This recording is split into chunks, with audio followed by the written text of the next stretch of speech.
Chapter 35-21.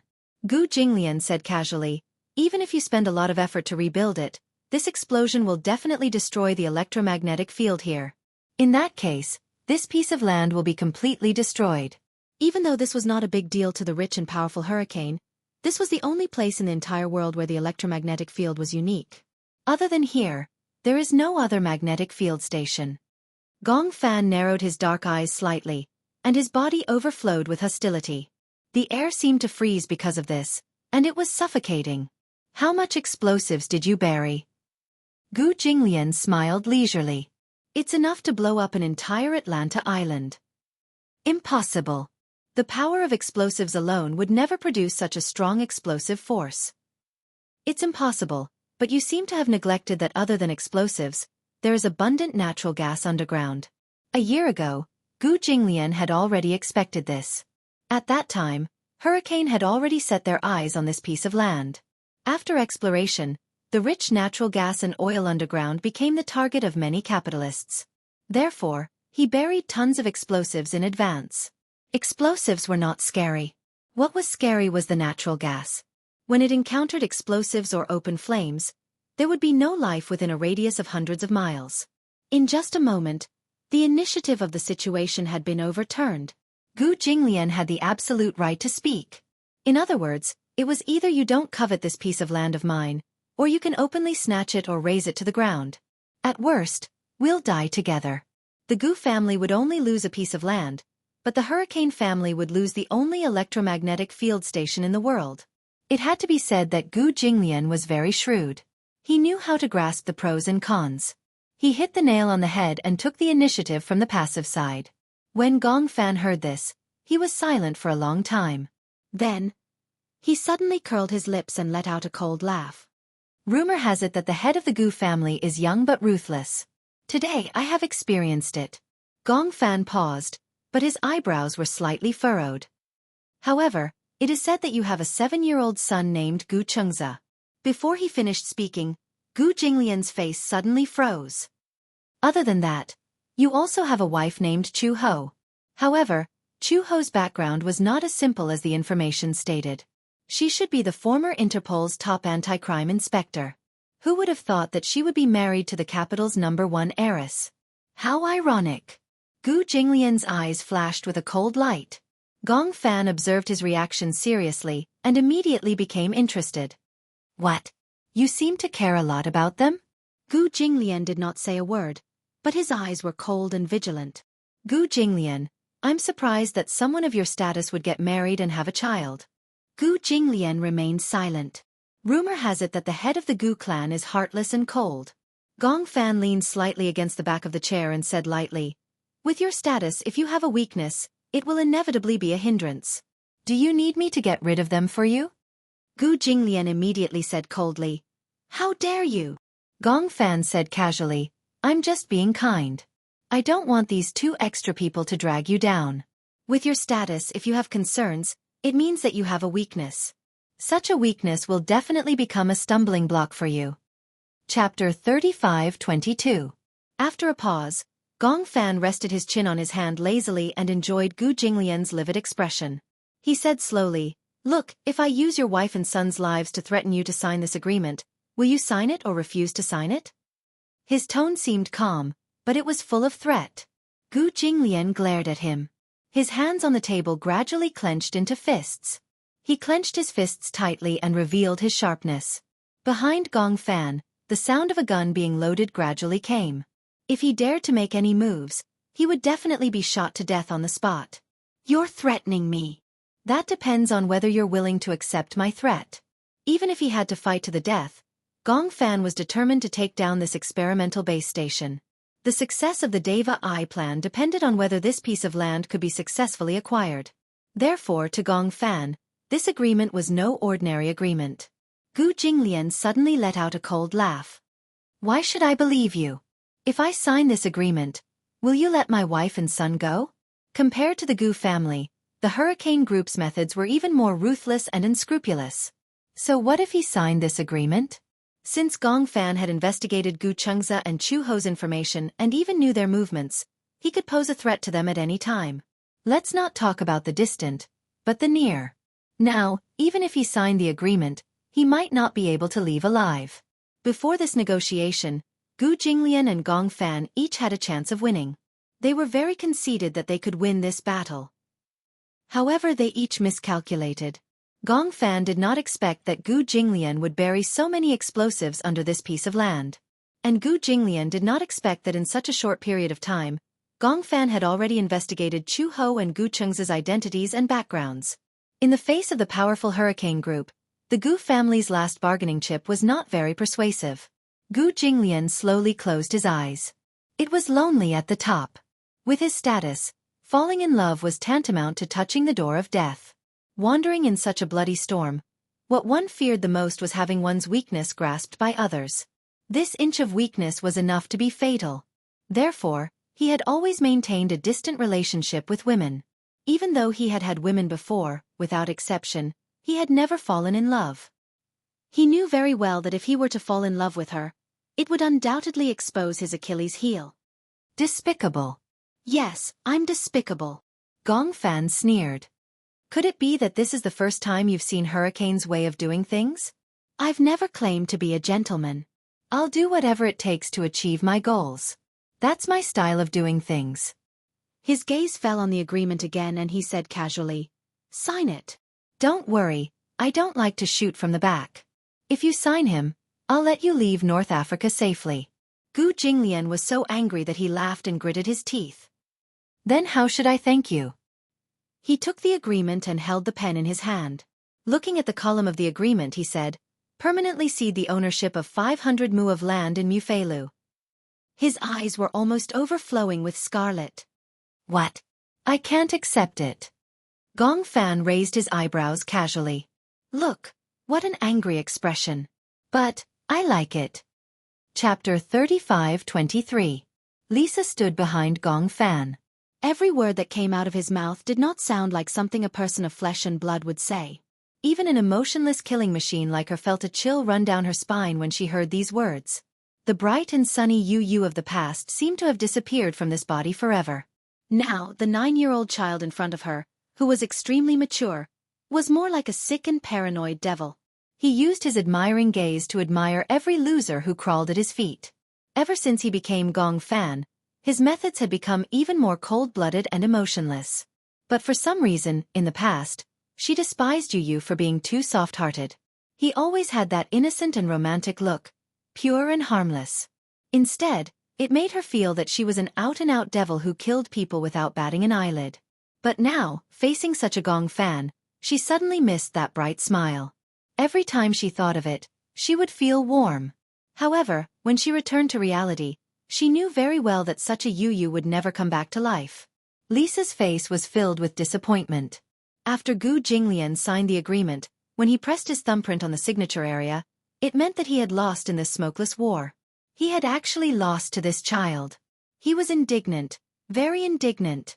He had lost completely.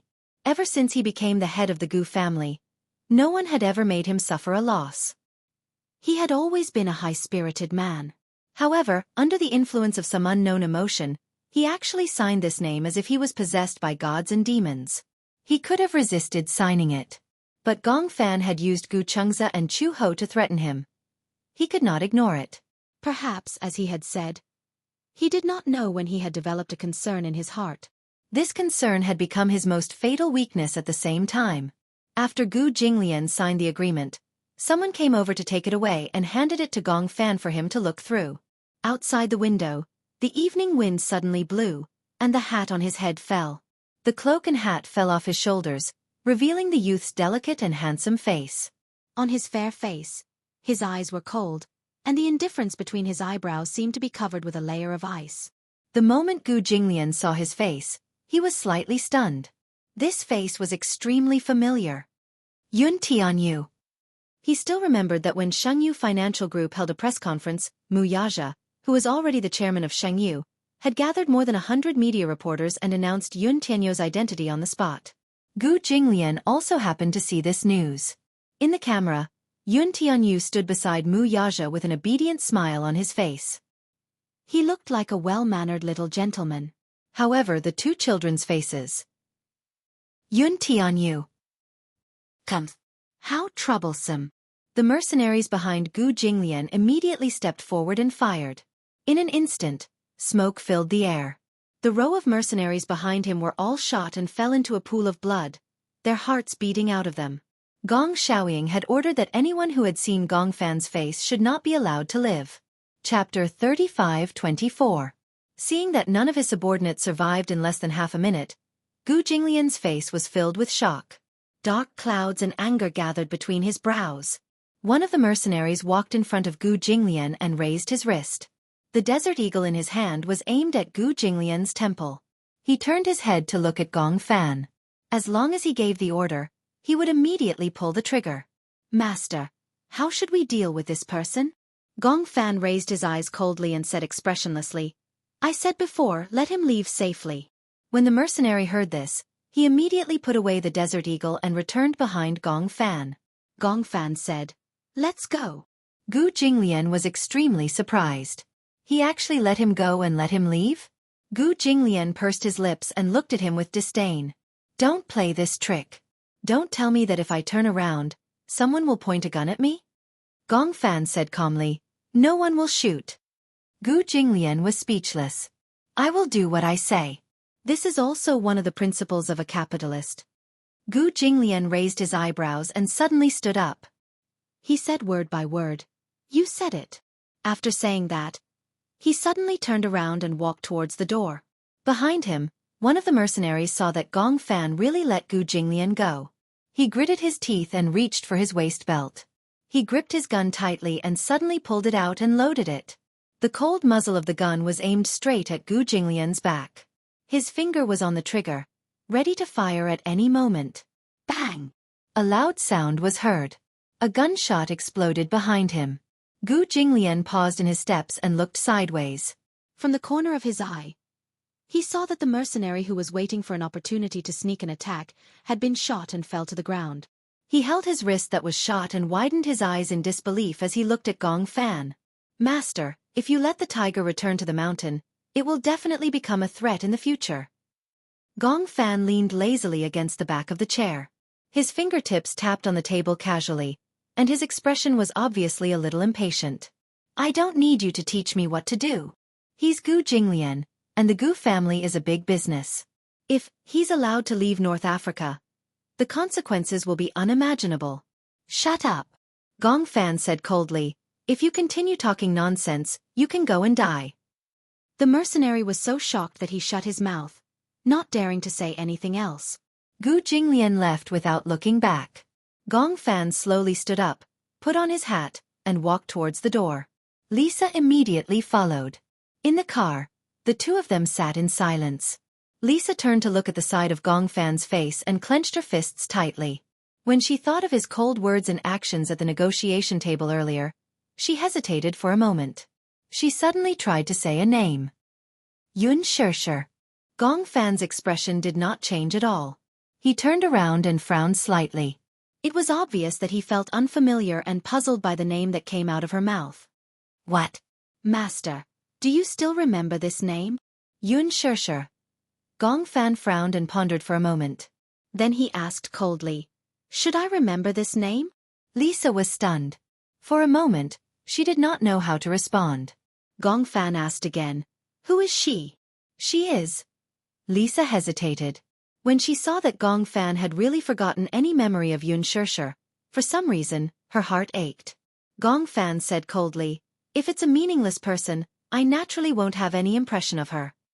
After saying that, he looked out of the window again. Chapter 35-25. At the Gu residence. Chu Ho was lying flat on the bed with her arms under her head.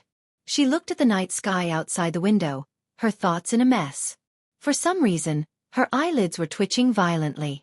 After Gu Jinglian left, she had insomnia for 2 nights.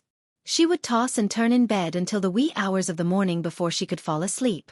When she woke up the next day, she would go to work early and return home exhausted. At night, she would have insomnia for no reason. It was the same for 2 consecutive days, and she was exhausted. For some reason, she had an ominous feeling in her heart. Gu Jinglian went to North Africa. The next day, The news reported that the war in North Africa was gradually expanding, and the peacekeeping forces were about to intervene. Ever since the war started, North Africa had been divided into 3 regions. One was the war zone, one was the neutral zone, and the last was the peaceful zone. However, the war had already spread to the neutral zone, and several of the Gu family's major factories were built in the neutral zone. If the war spread, it would affect the Gu family's businesses. It was said that several airports in North Africa would be bombed into ruins. All air routes would be stopped, and international traffic would be paralyzed. This meant that many people would not be able to leave North Africa by plane. If they could not leave in time, they would become sacrifices for the war. This war had caused heavy civilian casualties, and various countries had begun to evacuate their nationals. Many people from developed countries had left early. China had also begun to evacuate its nationals on a large scale. Many of the Chinese factories in North Africa were now empty, leaving behind empty factories. The Chinese gathered at the country's embassy, waiting for orders to evacuate their nationals. The ship in charge of evacuating the nationals had already rushed to several major ports in North Africa. It was estimated that the evacuation would be completed within 3 days. Then, what about Gu Jinglian? If he continued to stay in North Africa, he would be in danger. She had to admit that this was a very strong man. Even the most powerful mercenaries were no match for him. However, it was the era of firearms. No matter how strong one's body was, it would be difficult to withstand cannons and bullets. Chu Ho asked Uncle Fu about Gu Jinglian, but Uncle Fu replied that communications were cut off and they could not contact the person in charge of the factory. There was no news. This meant that Gu Jinglian's life was in danger. Chu Ho did not feel good about it. She didn't know why. She clearly hated this man, but at this juncture, she was actually worried about him. Chu Ho turned over and hugged the pillow in his arms. He closed his eyes and forced himself not to let his imagination run wild. The door was suddenly pushed open. Butler Fu rushed in with a panicked expression and said in a panic, "Chu He, something's wrong." Chu Ho suddenly sat up from the bed in shock and stared at him in a daze.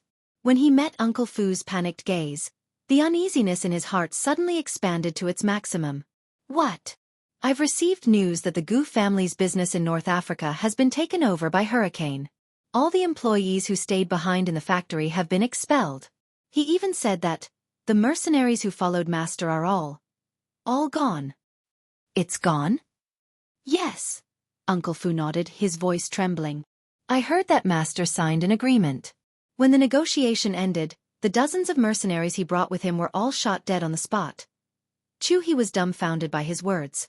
Chapter 35-26. Why did he sign that agreement? Chu Ho was a little confused. Gu Jinglian mentioned this to me. He said that he would not give up this business to Hurricane no matter what. Why did he sign the agreement? Uncle Fu's face twitched violently. He clenched his fists and said with some difficulty, "My men told me that Hurricane is using Xiao Bao and you as a hostage. If you don't sign the agreement, I'm afraid that it will be disadvantageous to you. Old Master might be worried about you, so..." When Chu Ho heard this, he was stunned. The corners of his lips twitched, but he still didn't believe it. "That's impossible. Gu Jinglian is such an arrogant person. How could he give up such a big business for Xiao Bao and me?" Uncle Fu sighed and said, "Chu Ho, you might not be able to do it, but the onlooker sees more clearly. In Old Master's eyes, you are different from others. Maybe you think that Old Master is arrogant, but from what I see, ever since Xiao Bao came to the Gu family, Old Master has changed a lot." Chu Ho was speechless for a moment. Even though Old Master might not be like other fathers, and he might not be as gentle or patient, but he cares a lot about anything that threatens Xiao Bao. Old Master is not good with words, but that doesn't mean that I'm not a good father. Uncle Fu continued, "Old Master cares a lot about Xiao Bao. That was why he forced you to sign that agreement and threatened you to give up Xiao Bao's custody. If you were determined not to sign it, Old Master could have forced you to give in. However, he took into consideration the feelings between you and Xiao Bao, so he allowed you to stay in the Gu family. He even got a marriage certificate with you. Maybe it's hard for you to believe that a man like Old Master would fall in love with any woman. But from what I see, he really treats you differently. Maybe you are really special to him. With Old Master's temperament, He was destined not to be like other people, falling in love to the point of death. However, a person like him would never allow anyone to threaten his family. Chu Ho's lips suddenly trembled. She suddenly stood up, but her expression was surprisingly calm. Uncle Fu, were all the airports in North Africa destroyed? Are you going to North Africa to find him? Answer my question first. Uncle Fu was stunned. He immediately nodded and said, yes. Then, how can we get to North Africa? You can use a freighter, Uncle Fu said. The Gu family has a batch of firearms that are about to be shipped to North Africa, but it's a single flight. There's no return flight. Solo flight? Yes, it's very difficult to enter and leave North Africa now. The situation is tense. This cargo ship was sent by the North African military, so it's only a single route. When are we leaving? Uncle Fu finally couldn't take it anymore. Chu Ho, don't take the risk. Tonight or tomorrow night? Today. Tonight. Chu Ho raised her eyebrows in understanding and said, help me pack my luggage. I'm leaving tonight. Uncle Fu was shocked. Are you crazy? It's too risky for you to go to North Africa now. Chu Ho said firmly, I want to bring him back. No. It's too risky. Chu Ho, don't be too rash. Chapter 35:27. Uncle Fu wanted to say something, but Chu Ho suddenly turned around and grabbed him by the collar. She said word by word, Uncle Fu, let me tell you. Although I may not be Gu Jinglian's match in terms of fighting skills, I've been through a lot. But in terms of experience, I once crossed the battlefront alone and safely brought a hostage out of the center of the war. I was also chased by the enemy when I was on a mission. I was seriously injured, but I still managed to pass through the rainforest. Before I joined Interpol, I also joined the peacekeeping force. I'm very familiar with the terrain of North Africa. Gu Jinglian can't compare to this experience. Uncle Fu was so frightened by her hostility that he didn't say a word. Chu Ho stared at him and suddenly laughed coldly. Why? Do you think I want to take this risk? If Gu Jinglian dies in North Africa, it has nothing to do with me. But he's Xiao Bao's father. I can't sit back and do nothing when there's no news of him. How are you going to find him? Uncle Fu said, North Africa is so big, and there's war everywhere. How are you going to find him? And how are you going to bring him back? North Africa is very big, but you said that Gu Jinglian is in neutral territory. Then at least the range is locked in. If war breaks out, then other than the asylum station, the embassy, and the Prime Minister's residence, we can eliminate them one by one. Then we can locate his location. Uncle Fu was confused, but hearing her solemn vow, he thought that she probably had the confidence to bring Gu Jinglian back safe and sound. So, he nodded reluctantly. If you don't have full confidence, don't take the risk. Too bad. I'm just a bag of old bones. I can't help much. Chu Ho curled her lips into a smile and appeared relaxed. You stay here and take good care of Xiao Bao. Okay, I'll take good care of Xiao Bao. You said that Hurricane Group used Xiao Bao and me as a threat to force Gu Jinglian to sign the agreement. After squatting for a while, Chu Ho said, to ensure Xiao Bao's safety, don't go to school for the time being. Ask for leave from the kindergarten. All right. Uncle Fu helped her pack and walked to Xiao Bao's room. In Xiao Bao's room, Chu Ho quietly walked to the bedside and bent over slightly. Looking at the sleeping child, he frowned slightly. He was reluctant to part with him. Chu Ho gently caressed his forehead, closed his eyes, and planted a kiss between his eyebrows. Good night, Xiao Bao. She hoped that the next time she said good night, it would be with Gu Jinglian. She swore to herself that she would bring Gu Jinglian back for the sake of Xiao Bao. The cargo ship that was scheduled to depart at 3 in the morning set off an hour earlier. Chu Ho caught up with the cargo ship in advance.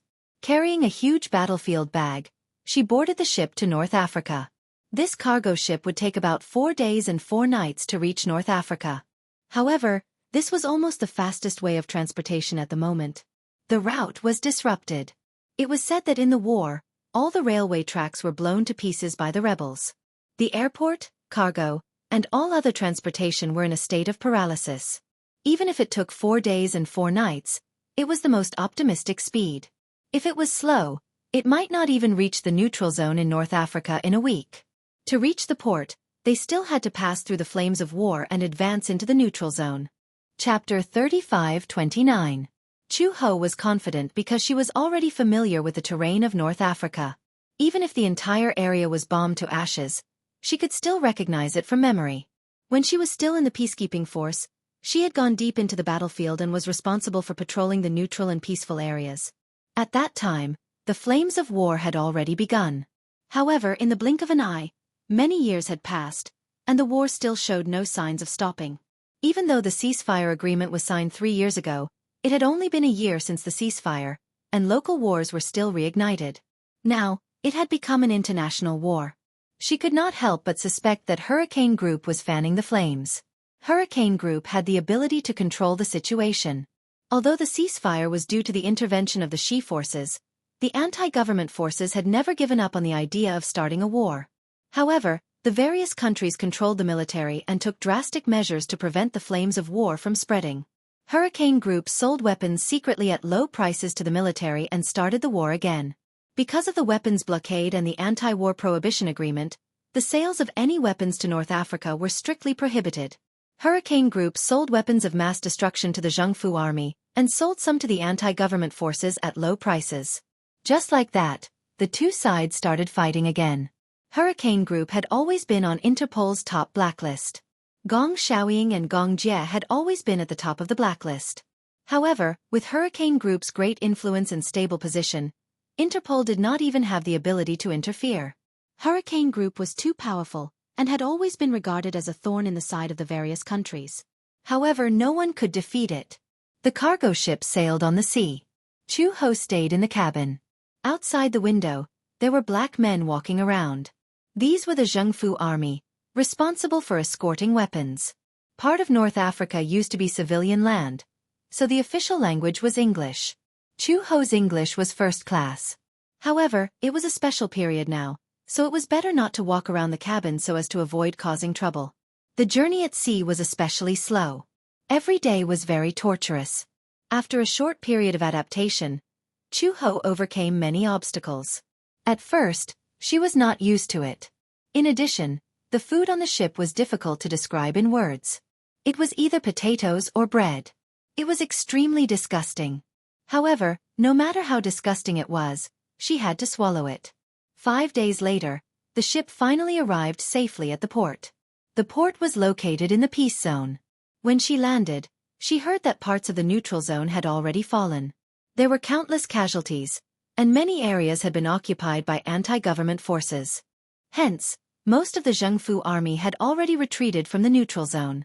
As for the rest, most of them had probably been captured. War was especially cruel. A precious life in a war was no different from a bullet. In war, humanity was obliterated incisively and vividly. Soldiers, civilians, and even children who did not know the ways of the world, without exception, could not survive. She watched helplessly as a child was run over by a tank and was badly mutilated. She saw with her own eyes a soldier holding an AK gun and shooting at a helpless civilian. Their intestines and stomachs were torn apart. She also saw all kinds of corpses lying messily on the ground on the streets and in the wasteland. They were as lowly as ants. That was why she hated war. Abhorrence. Chapter 35-30. Chu Ho hired a driver from the front line for $100, some food and water, and successfully bribed him. Because of the outbreak of war, his family had lost their source of food. They even resorted to eating tree bark and soil to survive. Before the driver sent her to the front line, he went home and gave all the food to his wife and daughter. Then, he drove her to the front line. Along the way, the driver was curious why she wanted to go to the front line with such a big bag. At this time, even the Jianghu army, including many unavoidably, could only think of ways to escape from the war zone. He found it strange to meet someone who wanted to go to the front line, so he asked curiously in broken English, "Are you a war correspondent?" "No." "Then why do you want to go to the front line?" "It's raining bullets there. There are anti-government troops and corpses everywhere. It's hell." The driver smiled and said, "But I already sent 2 batches of war correspondents to the front line this morning." In the end, one of the correspondents was shot as soon as he got out of the car. I dragged him back. Luckily he survived. When did the war break out? The driver sighed and said helplessly, "A few days ago."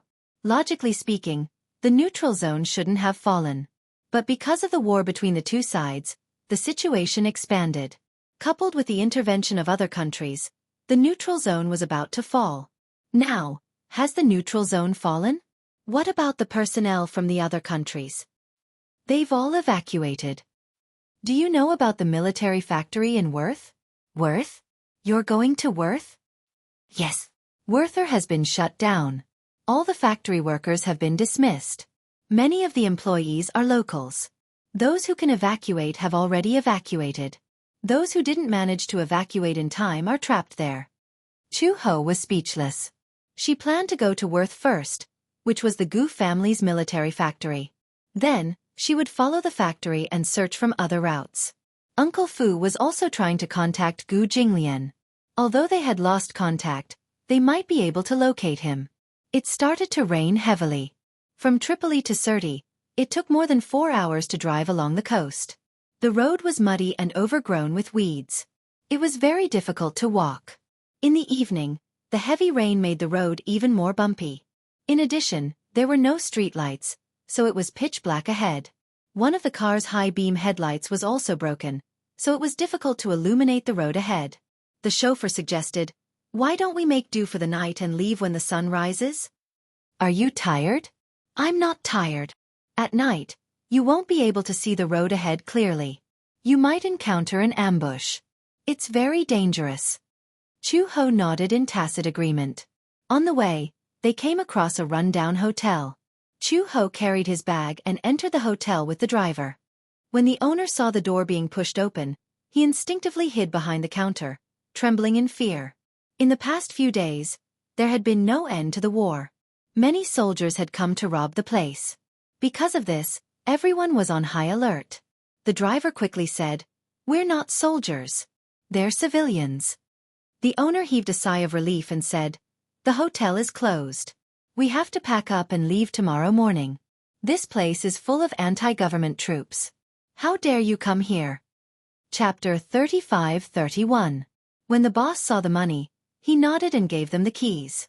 Chu Ho and the driver were in 2 rooms. The hotel there was cheap, but the environment was quite bad. When she opened the door, she saw the dilapidated facilities. There were bullet holes on the wall from submachine gun shots. It was a scene of devastation. She locked the door from the inside and walked into the room. A foul smell assailed her nostrils. There was a musty smell on the bed. Chu Ho sniffed it. It was not hard to tell that it was a mixture of blood and sweat that had accumulated over a long period of time. There were no windows in the room and it was airtight.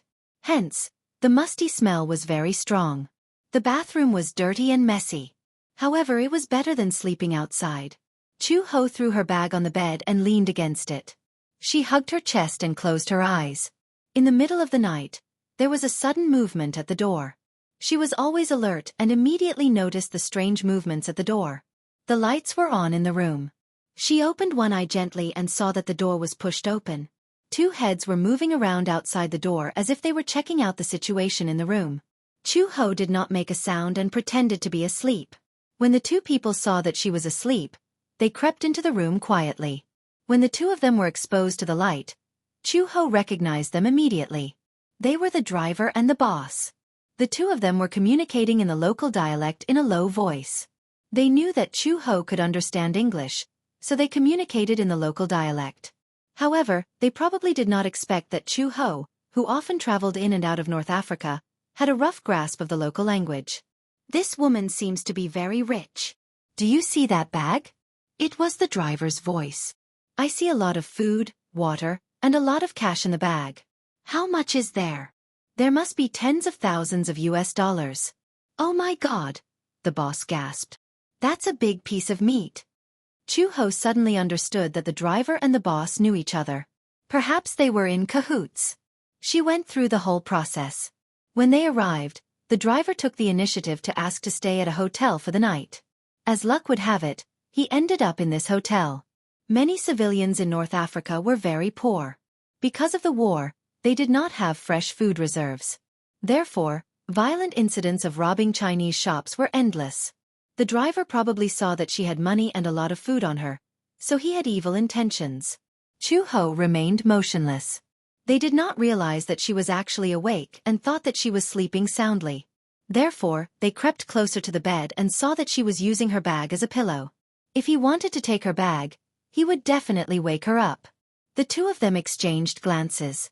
The driver signaled with his eyes and reminded them, "Kill her." The boss nodded and cocked his gun. However, his peripheral vision inadvertently fell on Chu-Ho's face. He was shocked to find that her eyes had suddenly opened. Ah!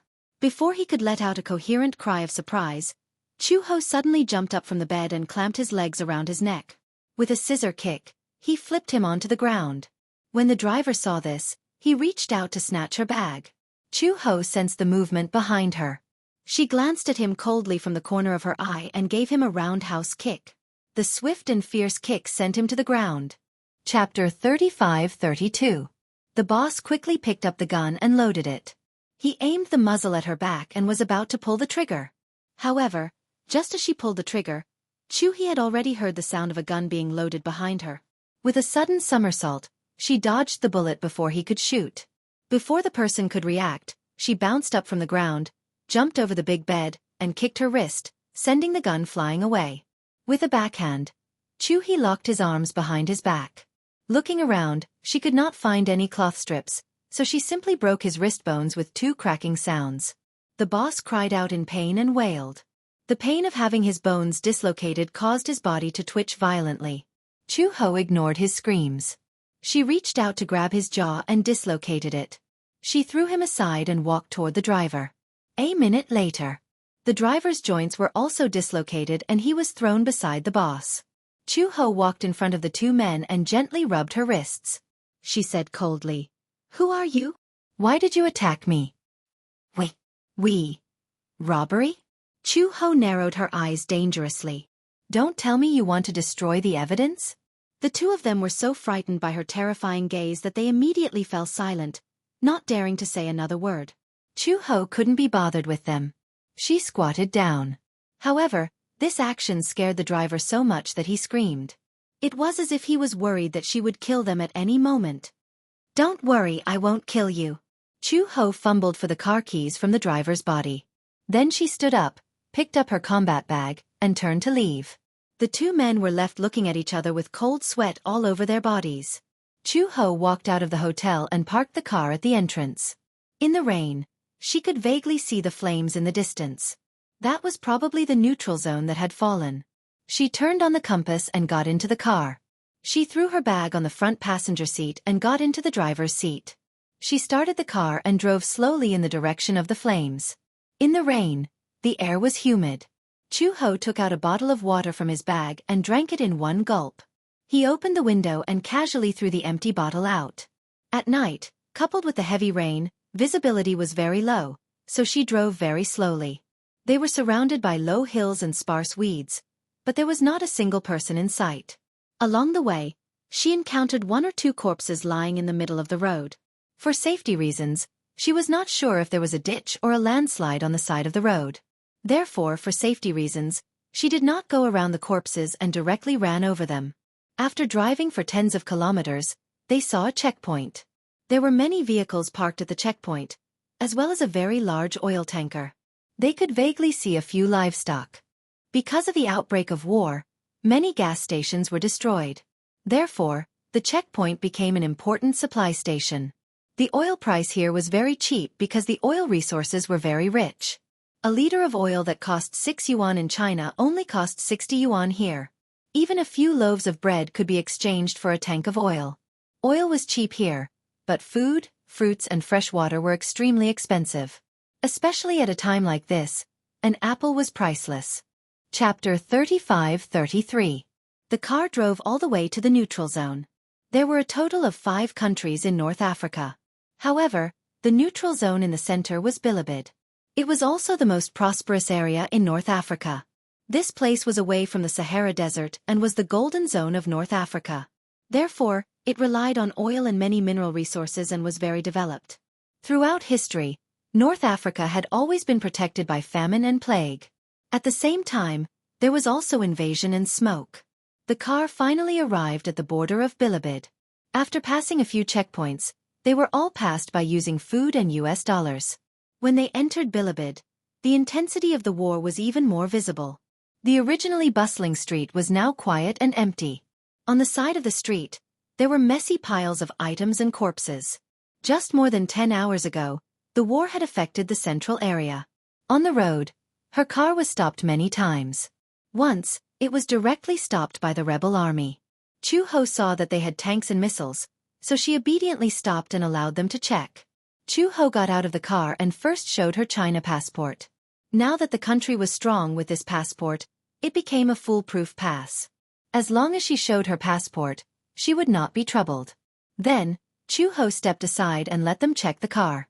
However, there were only some daily necessities in the bag and nothing else was found.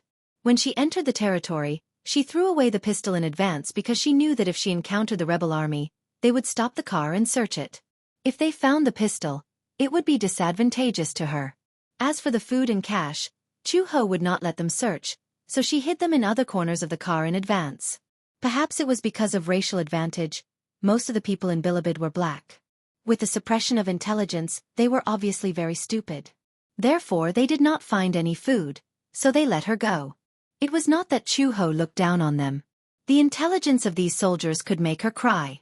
When she arrived in Bilibid, it was already dawn. She found an international hotel and made do for the day. After resting for a few hours, she continued to advance toward the center of the war. The war spread to Bilibid, and many cities in Bilibid fell. The Worth factory was one of the few cities that fell. Worth was in Jamal, Bilibid, which was dozens of kilometers away from the capital of Bilibid. She rested well, filled up her fuel tank, and set off again until she reached the border of Jamal city. As night fell, she bypassed the checkpoint and entered the city through another gap. She was quite familiar with the terrain here, so she avoided many war zones along the way and avoided many unnecessary troubles. After entering Jamal, the entire city was shrouded in the shadow of death. Smoke filled the air as the flames of war swirled in the air. Even at night, He could still see many refugees hugging their dead or injured relatives and crying in despair as she walked along the streets. Blood flowed like a river on the road. One could imagine how intense the battle was during the day. Hell on earth. City of despair. The embassy was located in the city center of Jamal, right next to the government building. Chu Ho relied on his memory to refer to the road signs and found the government building. However, he was shocked to see that the government building had been bombarded until it was on the verge of collapse. On the wall, there was a huge hole, mottled with blood, and the glass door had been bombed into pieces. There were countless casualties at the door, and there were piles of corpses that had not been cleaned up in time. Chapter 35-34. Even in the midst of war, in the fallen North Africa, whether it was the government or the rebel army, no one dared to touch the embassy. It was originally a local war. If the embassy was invaded, it would undoubtedly mean that the war had escalated to an international level. Chu Ho parked the car at the door, pushed the door open, and walked in. In the darkness, just as she pushed the door open, her combat boots stepped on a soft corpse. Then, in the pitch-black silence, she vaguely heard the sound of a gun being loaded. She immediately raised her hands calmly and said loudly in English, "I'm Chinese. I'm not carrying any weapons." A beam of high beam shone toward her. The strong light fell on her face and blinded her. Chu Ho calmly accepted the inspection, until it was confirmed that she was a real Chinese. Finally, a light in the hall was turned on. Under the light, Chu Ho saw that countless Chinese had gathered together and were curled up in a corner, staring at her in fear. Chu Ho was shocked. She did not expect that there were still so many Chinese who had not evacuated. "Why are you still here?" "Because the evacuation fleet has already evacuated. The next batch will only arrive in 3 days. The people in the embassy have all evacuated. We're all here waiting for rescue." "Yeah, we don't dare to go out because the embassy is our last refuge.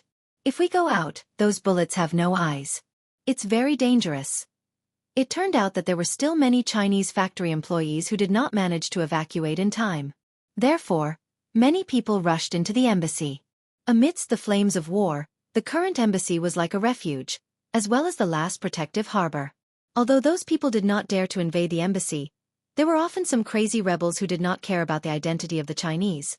They burned, killed, and robbed the stores and supermarkets opened by the Chinese. They even went to the embassy and robbed the food and water. Although it would not hurt their lives, the next batch of rescue fleet would only arrive at the port in 3 days. In other words, they had to hold on for more than 4 days. There were a lot of people, hundreds of people. Food and water were very limited. They had handed over all the cash they had. However, they could not afford food and water. Otherwise, with so many people, they could not last 4 days. Therefore, even if they were in the embassy, they did not dare to turn on the lights. They were worried that the rebels would see the light source and rush in to rob them. This place had already been robbed once and a few people were injured. Therefore, they did not dare to turn on the lights. Chu Ho heard that, frowned and asked, "In other words, the country will send another ship to take care of your evacuation?" "Yes." Then, Chu Ho took a step forward and asked, "Are there any of Werther's men here?" After a long time, a man in orange uniform stood up slowly and asked in surprise, "You're looking for Werther's men?" "Yes." Chapter 35:35. After he said this, the others were obviously trembling in fear. When Chu Ho heard this, he frowned. He had an ominous feeling in his heart. If Werther was controlled by the people of Hurricane, then what about Gu Jinglian? She scanned the crowd but did not find him. Such an eye-catching man, even if he was thrown into the crowd, he would be found at a glance. Even if she did not find him, he would stand up and show himself when he saw her. But she did not see him. This meant that he was not here. Chu Ho asked again, "You said that all of Werther's employees are here?" The man hurriedly explained, "No, only 2/3 of them are here. The other 1/3, more than 100, are trapped in the war zone. When they left Werther, the rebel army had already taken over the entire villa. That area has been sealed off by the rebel army. It's the center of the war. I'm going to find someone now."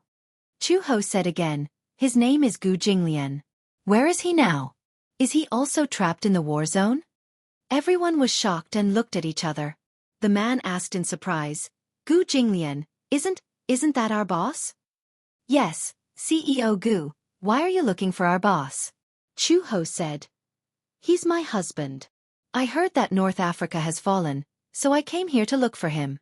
Chu Ho stood up straight and looked around. He said calmly, "I need someone who is familiar with the terrain of Jamal to take me to the war zone to look for someone. Is anyone willing to come with me?" "Don't go." The man immediately said, "Miss, I don't know if what you said is true. At least, I've never heard of our boss having a wife. The problem is that the war zone is now full of rebel soldiers. The streets are full of corpses and soldiers. If you go there rashly, you're not looking for someone, you're looking for death. Moreover, all of Werther's people who can come out have already come out. The rest are trapped in the middle of the war. I'm afraid their lives are uncertain. The hope of survival is very slim. If you go now, you'll be wasting your life. My man is not so weak. Your man won't die so easily." Chu Ho, on the other hand, was very confident in Gu Jinglian. Now there was no news. That was enough to prove that he was still alive. As long as she was alive, she had a reason to take risks. "No one dares to go with you." The man had a timid expression on his face as he trembled and said, "Those rebels are too cruel. No matter who they saw, Caucasian, Chinese, or civilian, they killed them all." What did that mean? If they went there now, they would die. It wasn't easy for us to escape from Worth.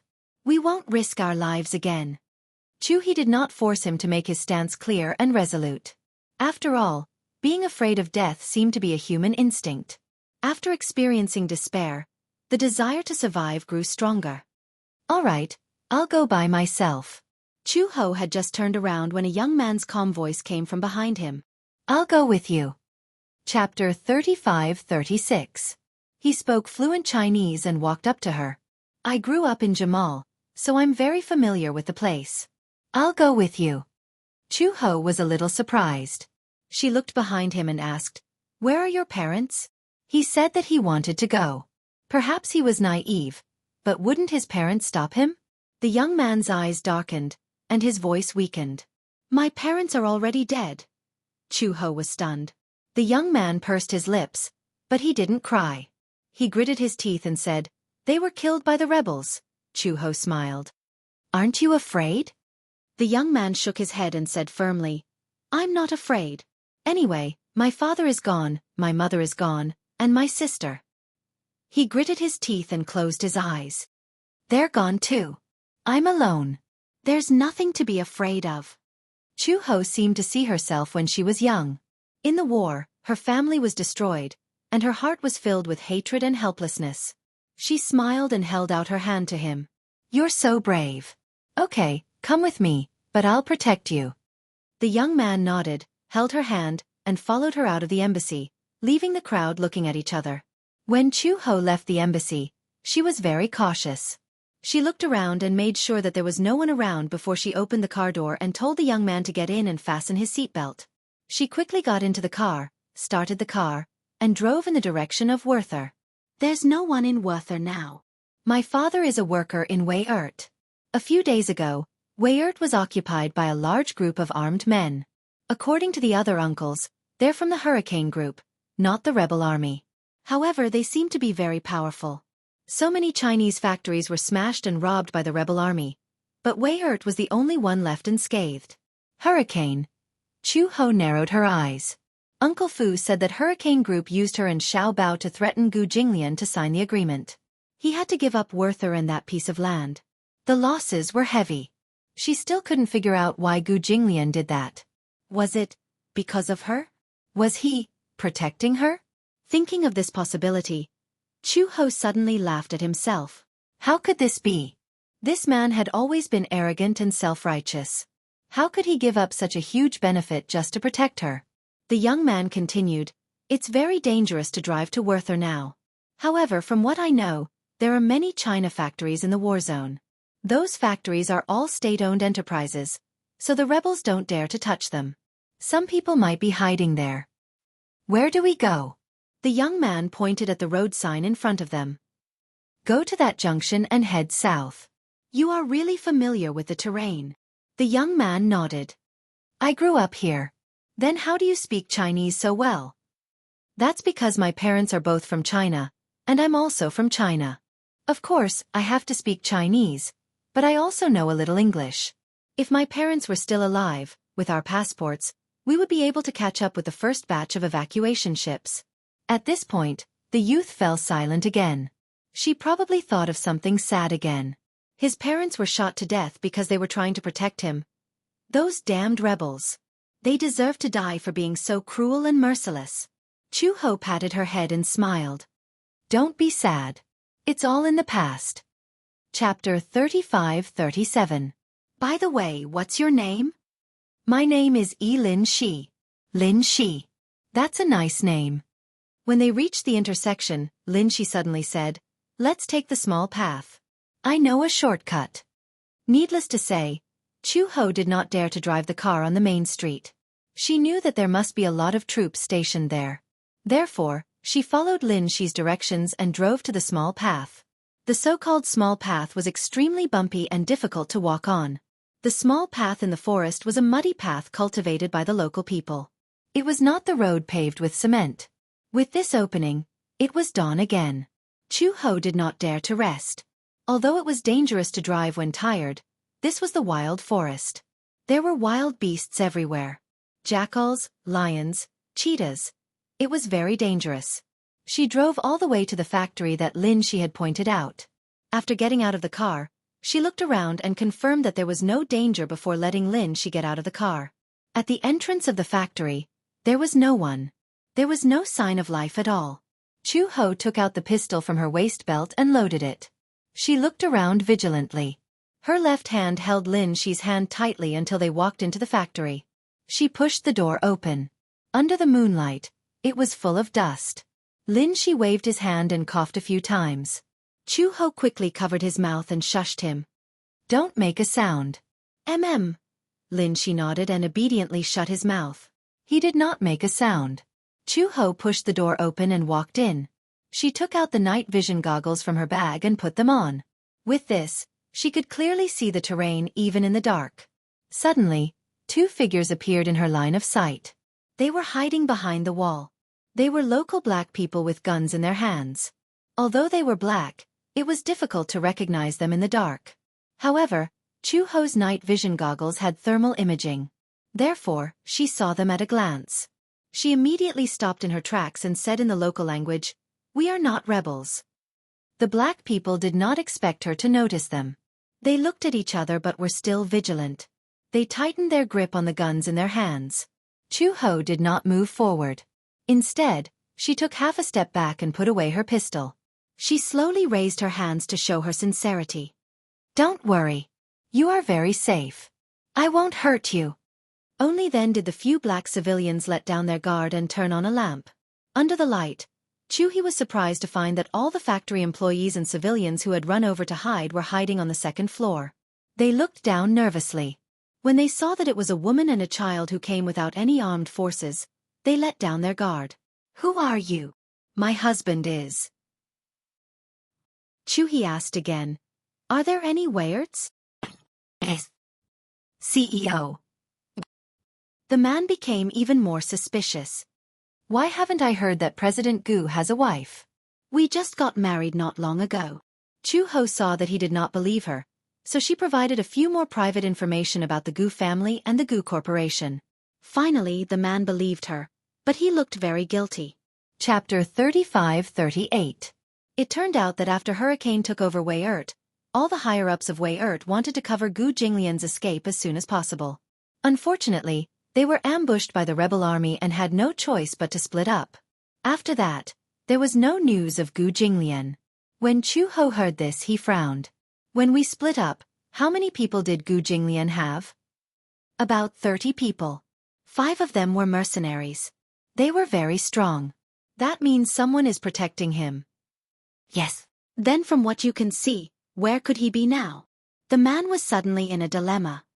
"Since you're asking, I can't say. Jamal is not big, but it's not small either. It has a radius of 100 miles. All the communication towers have been disconnected. CEO Gu doesn't have a satellite phone with him, so we can't contact him.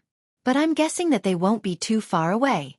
After all, the neutral zone has fallen. It's too chaotic outside. CEO Gu and the rest should have found a place to hide. Now, other than some of the armed forces, no one else can enter." "Waiting for rescue? Who are they waiting for?" "I heard that everyone in the embassy has evacuated. Some of the Chinese citizens haven't. But the fleet should be here soon. I'm guessing that they'll be heading in the direction of the embassy." Chu Ho immediately interrupted him and said, "The embassy is now sealed off. There are rebel forces outside. It's a war zone. It's very dangerous to walk to the embassy." The man was puzzled. "How did you get in?" "Car." "Car?" That person turned pale with fright. "You just drove your car in so openly? There are so many checkpoints and they're all occupied by the rebel army." "I didn't pass through the checkpoints. I walked through the small path." Chu Ho paused and suddenly sighed. "But the car is out of gas now. Do you have gas here?" "We do." "Are you going to look for CEO Gu now?"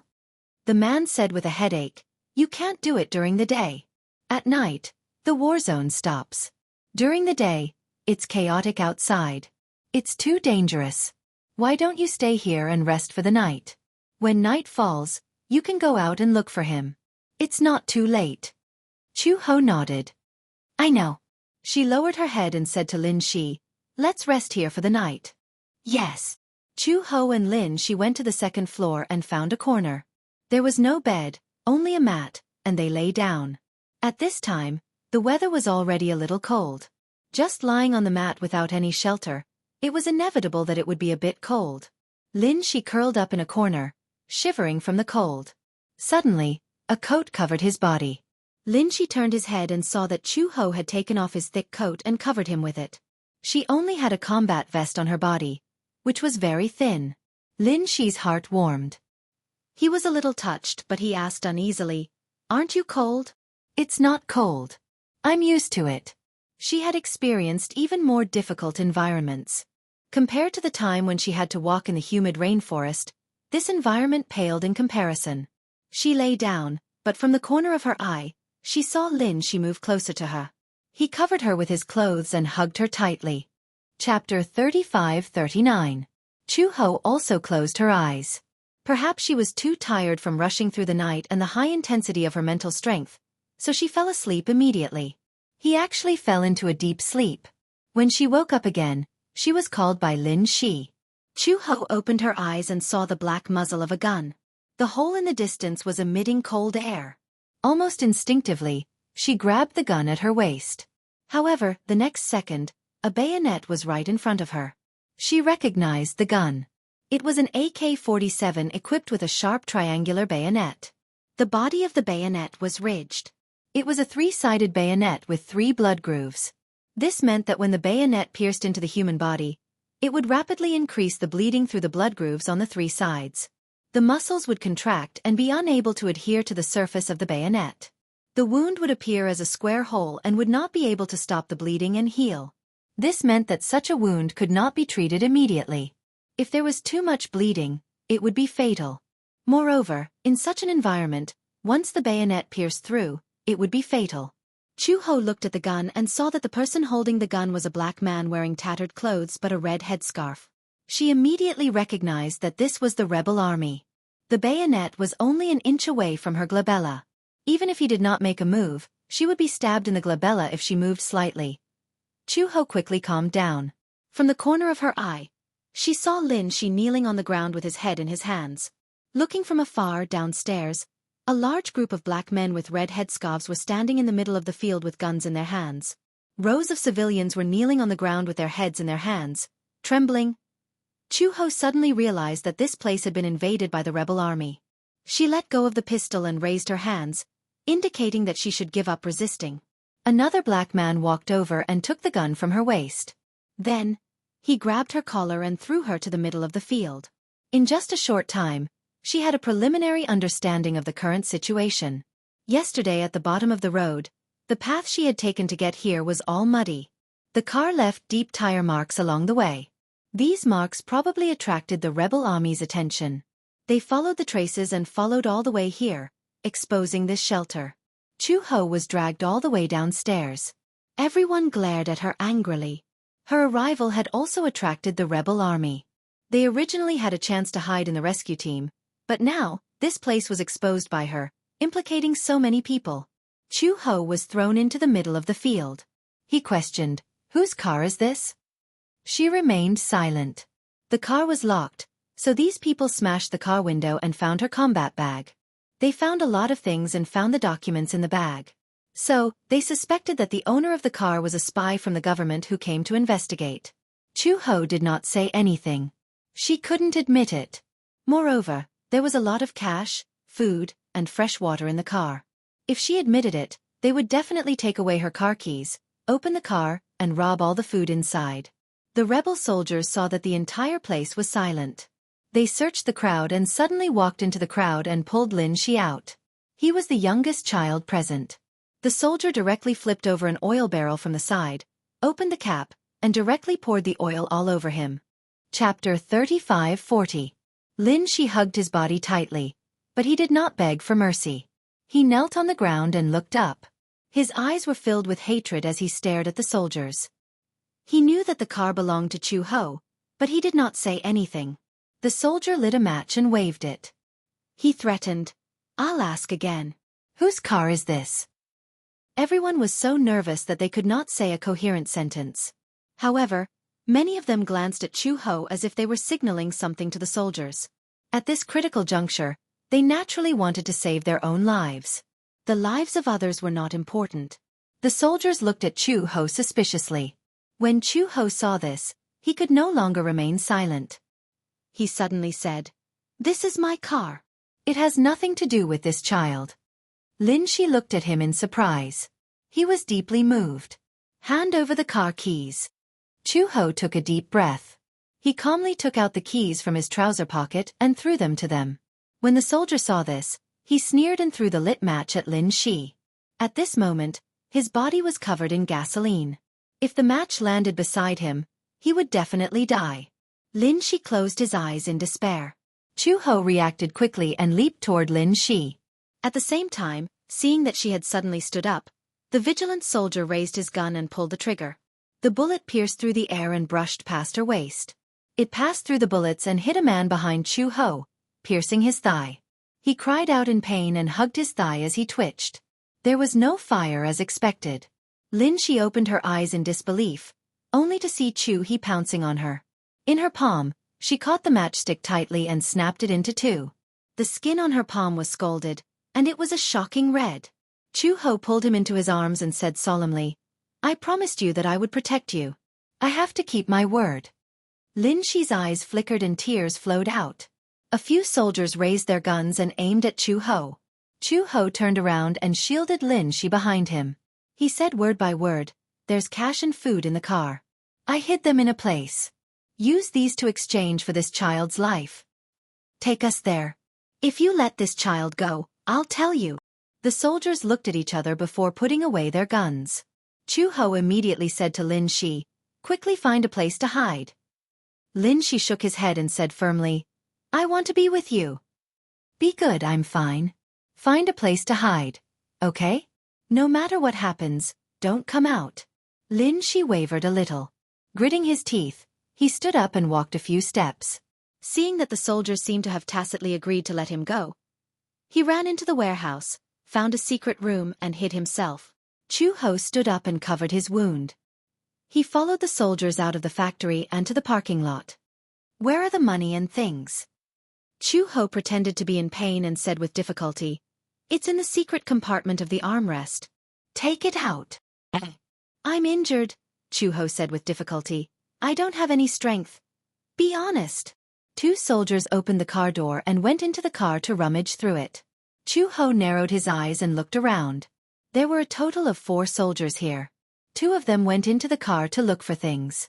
Their backs were facing him, so they couldn't see his every move. Chapter 35:41. Chu Ho kicked the 2 soldiers into the car and locked the door. Her smooth movements were completed within a few seconds. Before the other 2 soldiers could react, Chu Ho flashed behind them. Just as they raised their pistols to aim at her, Chu Ho grabbed that person's arm and twisted it hard. She aimed at his elbow joint and heard a "Kacha" sound as the joint fell off. She lifted her leg and kicked him a few meters away. Chu Ho snatched the gun and casually fired 2 shots at the other soldier who was about to pull the trigger. In an instant, that person's glabella was shot and he fell to the ground. The soldier who was kicked away struggled to get up from the ground. He pulled out a tri-edge army knife from his waist and waved it at her. Chu Ho dodged nimbly and took the opportunity to raise her fist and hit him hard on the nose. The most vulnerable parts of a person's face were the eyes and the bridge of the nose. Her punch directly broke that person's nose. The soldier held onto his bleeding nose and howled in pain. However, before he could shout out a coherent sentence, Chu Ho's ghostly figure flashed behind him and locked his neck from behind. She exerted strength in her arm and broke his throat. These 2 pitiful soldiers, until they died, did not expect that this frail-looking woman would have such powerful skills. They were afraid of her because she had a weapon on her and were worried that she was from some military unit or the government army. However, no one would have thought that her skills were comparable to the top mercenaries. The 2 soldiers in the car saw this scene and knew that this woman's skills were definitely not something they could win against. Hence, they frantically honked the car horn, hoping that the sound would attract the attention of the other soldiers in the factory. Chu Ho became alert. She suddenly walked to the front of the car and held onto the edge of the car roof. She then kicked the mailbox at the bottom of the car. She was wearing combat boots that were equipped with a short blade. With a kick, a dent appeared in the fuel tank. She kicked again fiercely and the sharp short blade directly cut a hole in the fuel tank. A stream of air flowed into the fuel tank. She turned around and plunged into the bushes at the side. The soldiers in the factory heard the sound of the horn and hurriedly armed themselves. They carried their submachine guns and rushed out.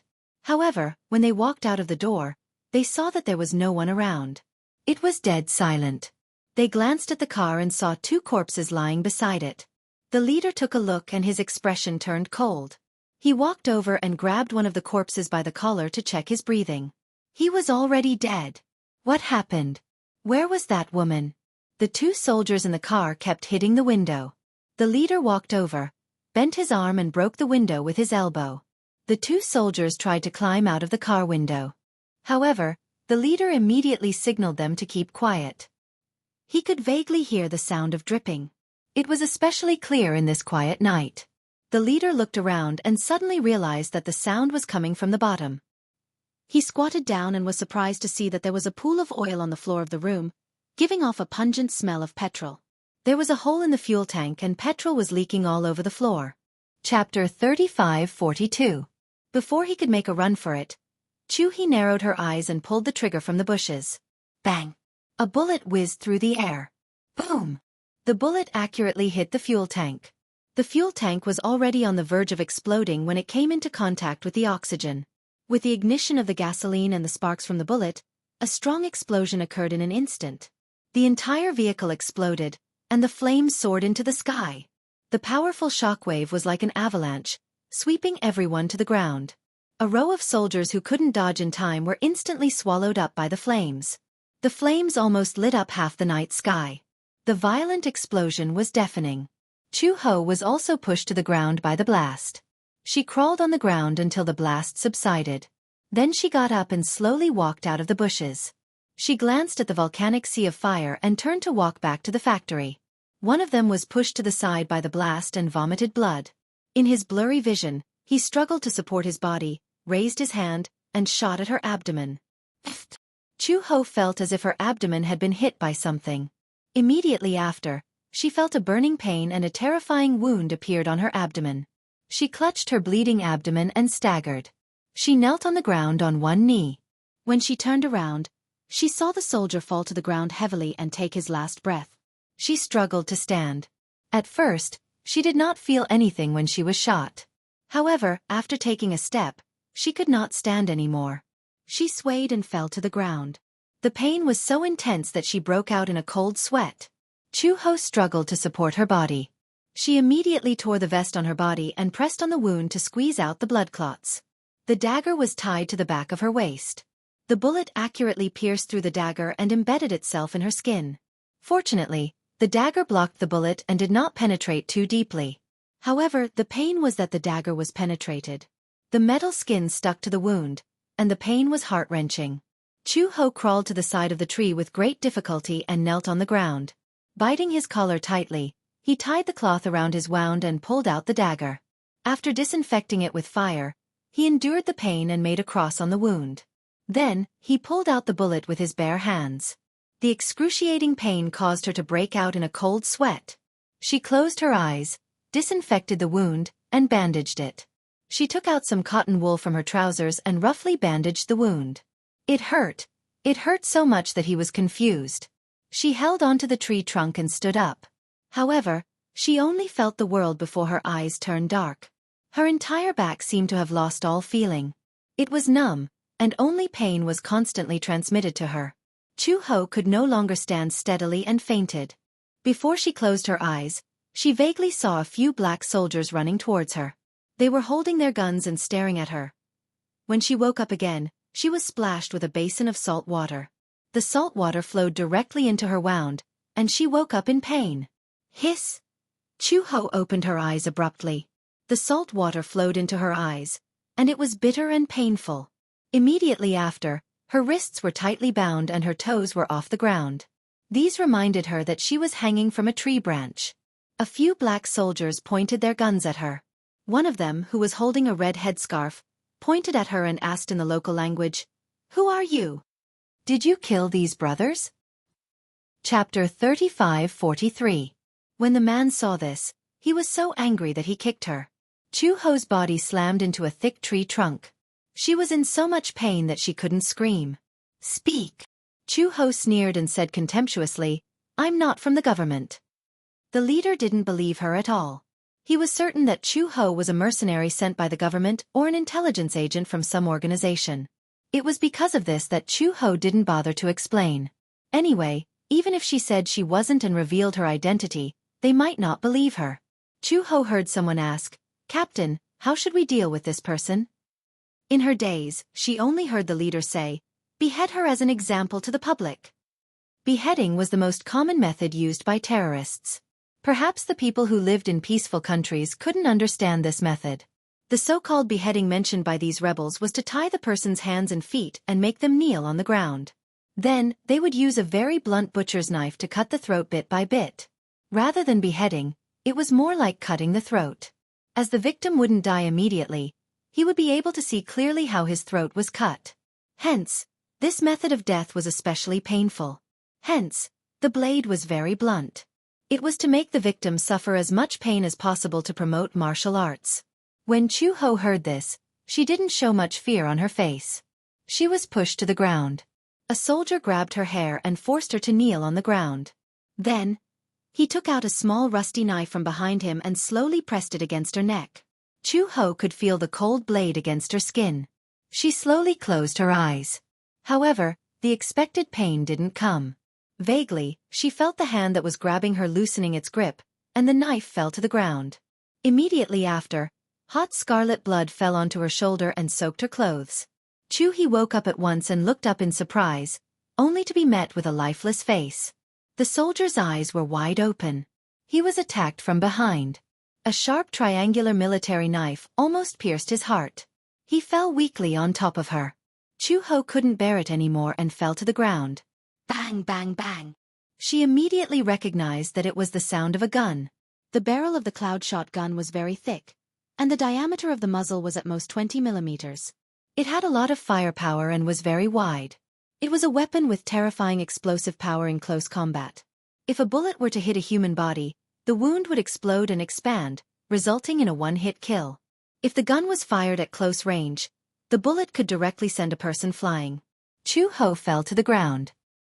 He vaguely saw a particularly tall man, fully armed, with 3 pistols on his back and 2 rows of bullets on his shoulder. He held a gun and agilely dodged the soldier's attacks. None of the bullets missed. In just a short moment, more than a dozen soldiers present were shot and fell to the ground. Just then, a child ran to her side and patted her face gently. He asked nervously, "Sister, are you okay?" Chu-ho looked up and met Xianxia's anxious eyes. "It's you." "Yes." Xianxia dragged her to the front of a tree and used a dagger to cut the rope that tied her up. However, he found the wound on her abdomen and frowned in pain. "How are you? Are you okay? You're injured." Chapter 35-44. "Didn't I tell you to hide?" Xianxia said, "There's a secret passage behind the factory. I escaped through that secret passage. I followed the clues you provided and found the person you were talking about. Gu Jinglian. Is that his name?" Chu-ho was stunned. She could not help but look at the man.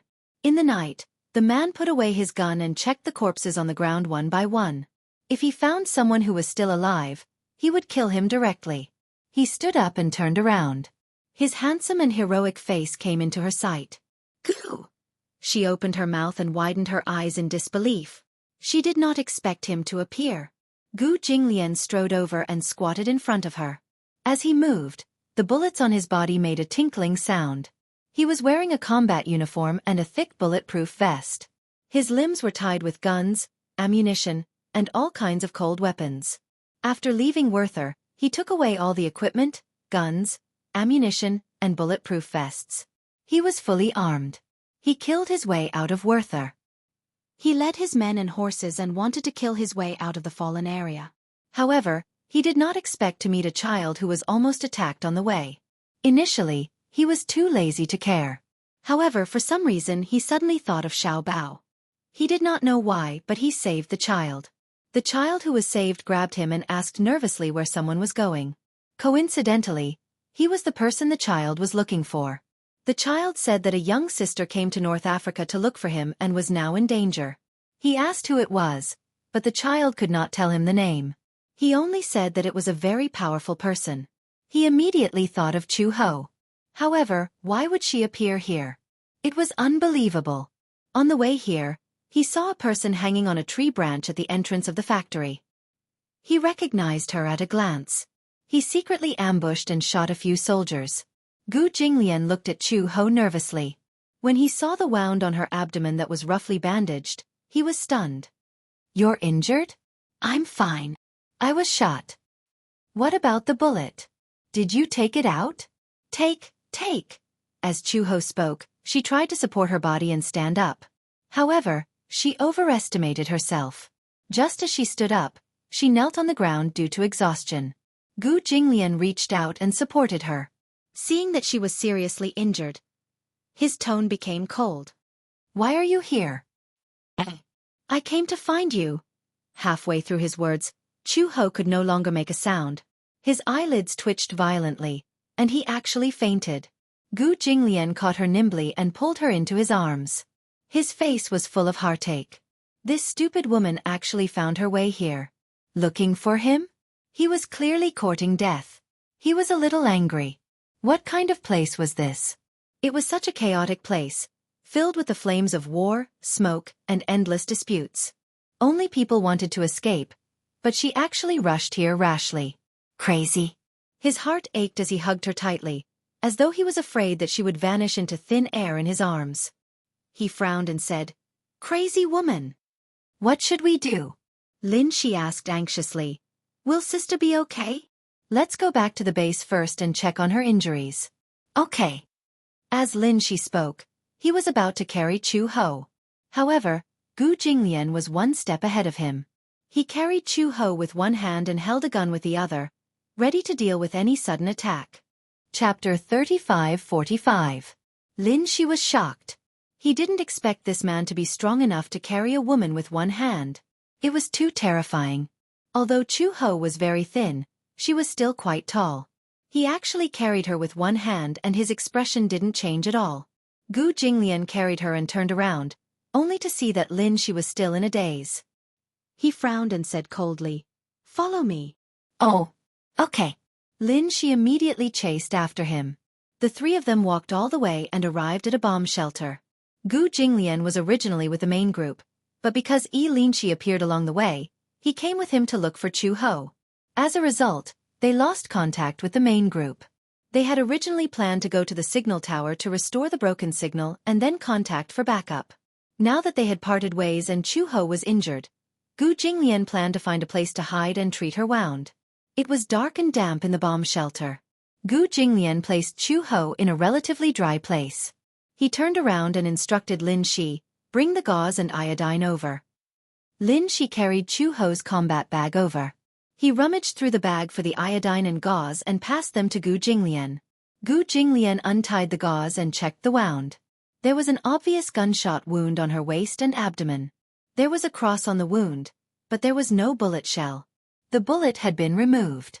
Gu Jinglian was very surprised. This cross was probably made by removing the bullet. Who did it? Could it be that she did it herself? How did she do it? A woman actually had such terrifying willpower when she was injured by a gunshot. She could actually remove the bullet by herself. However, because of the circumstances, the wound was not well treated. If it was dragged out, it could easily become infected. Gu Jinglian disinfected the wound with iodine. After cleaning it thoroughly, he stopped the bleeding. He covered the wound with a clean gauze and bandaged it. It was especially painful to clean the wound. Chu Ho woke up from the pain. She hissed and opened her eyes. Her beautiful eyebrows were slightly furrowed. Gu Jinglian glanced at her. "Does it hurt?" Chu Ho nodded and his breathing quickened. "Yes, a little." Gu Jinglian said, "Bear with it. If the wound was not treated properly, it could easily become infected and inflamed." After he bandaged the wound, Chu Ho finally closed his eyes and his breathing gradually stabilized. Gu Jinglian suddenly asked, "Why are you here?" Chu Ho furrowed her brows, but a strange blush appeared on her face. She turned her face away, not looking at his face, and did not say a word for a long time. She had her pride. She could not possibly tell Gu Jinglian that she risked her life to come to such a war-torn area to look for him because she was worried. It was even more impossible for her to say that she was worried that something would happen to him or that Xiao Bao would lose his father. Now that she saw that he was safe, her heart was at ease. Gu Jinglian saw that she did not speak. Her pale face only had a slight blush on it. It was extremely strange. He asked suspiciously, "Are you worried about me?" "No." Chu Ho almost reflexively interrupted him. She said coldly, "Do you think I'm here for you?" Gu Jinglian was speechless. Wasn't that the case? Wasn't her words just giving herself away? Chapter 35-46. Chu Ho saw that her words weren't convincing and said expressionlessly, "I came here just to what? To play." Gu Jinglian was speechless. Play? Now that the war was raging and most of North Africa had fallen into the flames of war, she came here. To play? Gu Jinglian said calmly. Stubborn. Chu Ho heard this but didn't want to talk to him. She then realized that she was in Gu Jinglian's arms and they were very close to each other. The intimacy between the two of them was unreasonable and she was instantly alarmed. You don't have to hug me." "Oh." Gu Jinglian didn't say anything else and let go of her. Chu Ho fell to the ground and stretched her wound, causing her to frown in pain. Lin Shi immediately rushed over anxiously and said to Gu Jinglian angrily, "Hey! Why aren't you gentlemanly at all? Sister is injured." Gu Jinglian said calmly, "She said she didn't want me to hug her." Lin Shishan added, "Women always say one thing and mean another. She might say she doesn't want you to hug her, but she probably wants you to hug her." Chu Ho couldn't take it anymore. She grimaced and said, "I didn't say that." Lin Shi pouted and hurriedly asked worriedly, "Sister, are you all right? Does your wound hurt?" Chu Ho groaned and said angrily, "It doesn't hurt." Gu Jinglian glanced at her lightly and pulled her into his arms again. Chu Ho struggled a little unnaturally, but Gu Jinglian's voice became gentler. He patted her back gently and said calmly, "All right, stop talking." Chu Ho stopped talking. "Don't worry. Go to sleep." Gu Jinglian said again, "Have a good sleep. We'll continue our journey when we wake up." She nodded and suddenly asked curiously, "Where are we going?" Chu Ho asked curiously, "How are we going to leave later? How do we leave North Africa?" "There is a signal base station more than 10 miles away from here. My men and I have agreed to meet at the signal tower. When the signal is restored, we will contact my rescue team stationed in North Africa. By then, we will be able to leave this place." When Chu Ho heard this, he grunted and closed his eyes. She was really tired, so she fell asleep immediately. Gu Jinglian couldn't help but smile when he heard her breathing. He lowered his eyes and gently planted a kiss on her forehead. How could he not know why Chu Ho had come? Although she was stubborn and did not mean what she said, for a woman who did not hesitate to brave the flames of war to come to North Africa and get injured all over, who did she do it for? However, even though she was stubborn and refused to say anything, he was kind enough to not expose her. Lin Shi also found a place to lie down. After going through so many things, he was already extremely tired, so he quickly fell asleep. Gu Jinglian also closed his eyes. The air raid shelter was very remote. Moreover, before entering the shelter, he had deliberately buried landmines at the entrance. If an enemy entered, it would definitely trigger the mechanism, giving him a lot of time to react. Gu Jinglian hugged Chu Ho tightly and also fell asleep. The three of them curled up in the air raid shelter. When Chu Ho woke up again, the sky outside the shelter was gradually darkening. Chapter 35-47. When she opened her eyes, she saw Gu Jinglian's head resting gently on her shoulder. His warm breath kept brushing against her cheeks. For a moment, she felt as if all the air that entered her lungs was coming from him. The breath that he exhaled seemed to be slightly hot. She only felt that her face was suddenly burning red. Instinctively, she pushed him, but his body did not move. He hugged her so tightly that she had the illusion that she was his most precious treasure. Chu Ho's expression became more and more unnatural. She saw that Gu Jinglian's breathing was heavy. It was probably because he had been too tired in the past few days that he fell into a deep sleep. She did not know when he had fallen asleep, so she could not bear to wake him up. Chu Ho closed her eyes and planned to rest for a while more. Suddenly, there was a shocking explosion at the entrance of the cave. The ear-piercing sound was deafening. Her ears were suddenly ringing from the explosion. Gu Jinglian also woke up instantly. He raised his head and heard a soft rustling sound coming from the entrance of the cave. "Someone's coming." Chu Ho also reacted. She immediately stood up, picked up the submachine gun from the ground, and crouched in the corner. Gu Jinglian covered the entrance of the cave and held his breath vigilantly. However, the soft rustling sound outside the cave suddenly went far away. They did not seem to have noticed the entrance of the cave that was covered by the bushes. Immediately after, they heard the rumbling sound of tanks passing by outside the cave. Chu Ho carefully walked to the entrance of the cave. She pushed the bushes aside and looked outside. However, she saw several helicopters hovering in the sky above the coconut grove. The fog was thick, and visibility was extremely low. The huge leaf fans were making a desperate sound.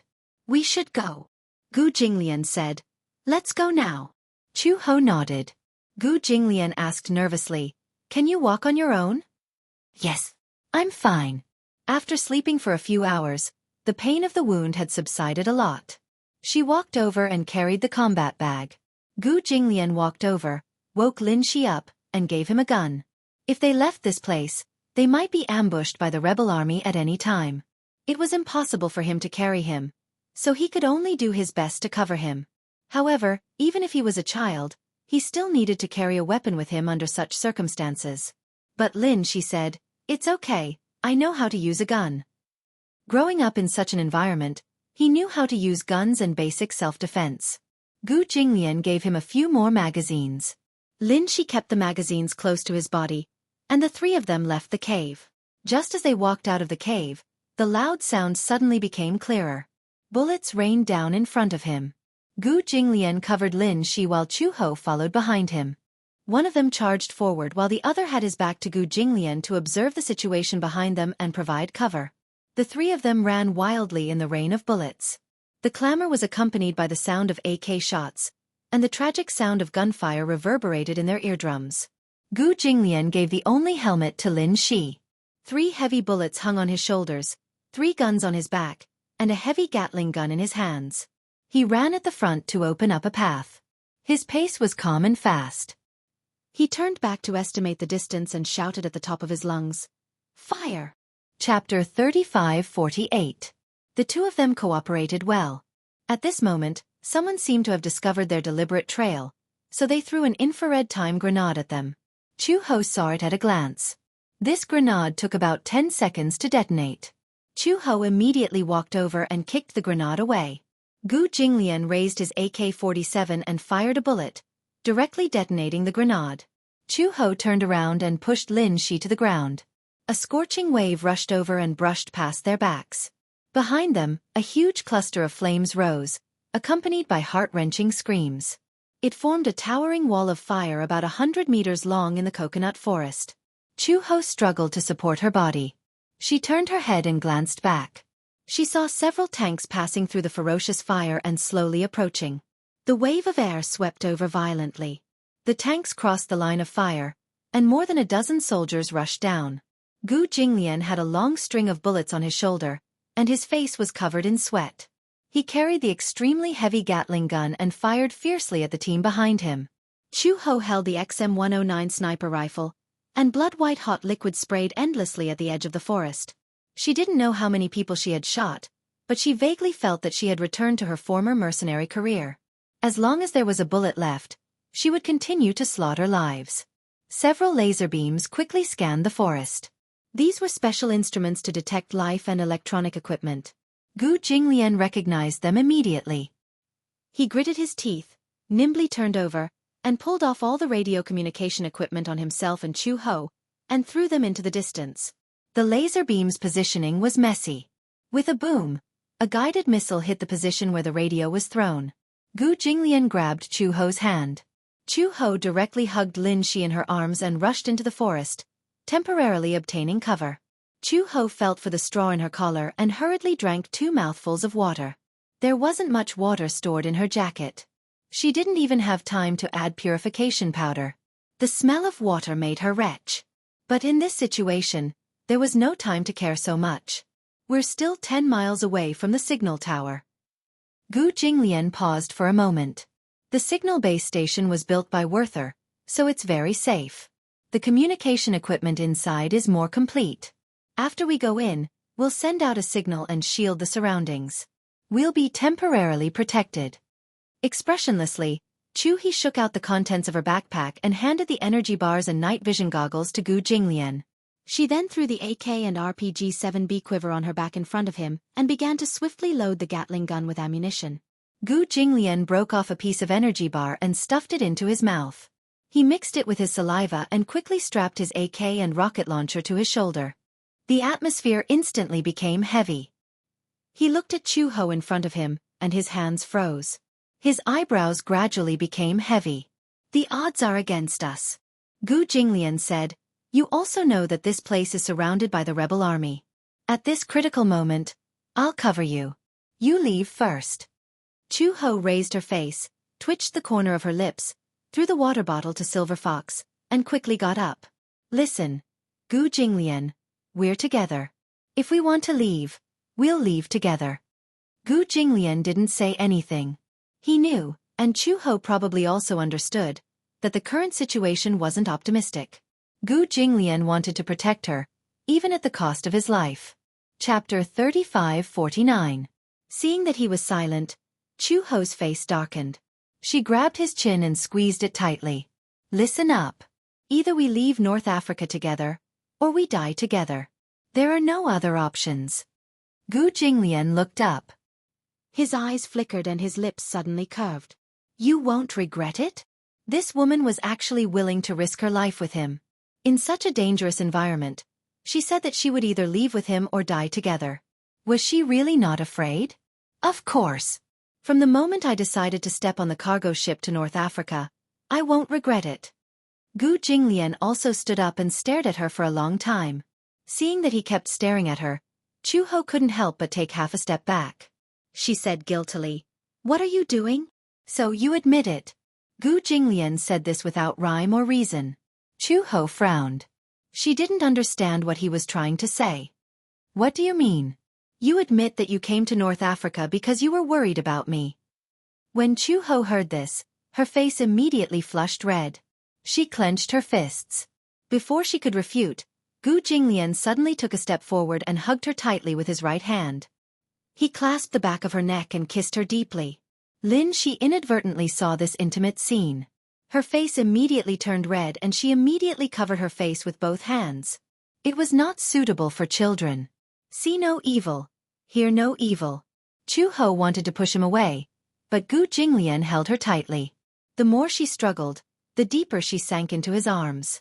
Gu Jinglian kissed her until she was about to suffocate. He then released her, but he still wanted more and pecked her blushing face. Chu Ho's face became even hotter. She wanted to rebuke him, but she couldn't say a word for a long time. "Okay, don't waste time." Gu Jinglian turned the bag over and all the equipment fell to the ground at once. When Chu Ho heard this, anger rose in her heart. What did he mean by don't waste time? He was clearly the one who kissed her. And he still had the cheek to tell her not to waste time. She was about to explode when Gu Jinglian handed her a gun. A charming smile appeared on his handsome face that was stained with dust. "Let's kill our way out." Chu Ho immediately laughed. She took the gun from him and tied it to her waist. At this moment, the winds of war in the west and artillery fire spread. Thick smoke billowed from the coconut grove, and flames flickered. The Hu-5 grenade exploded with a huge shockwave.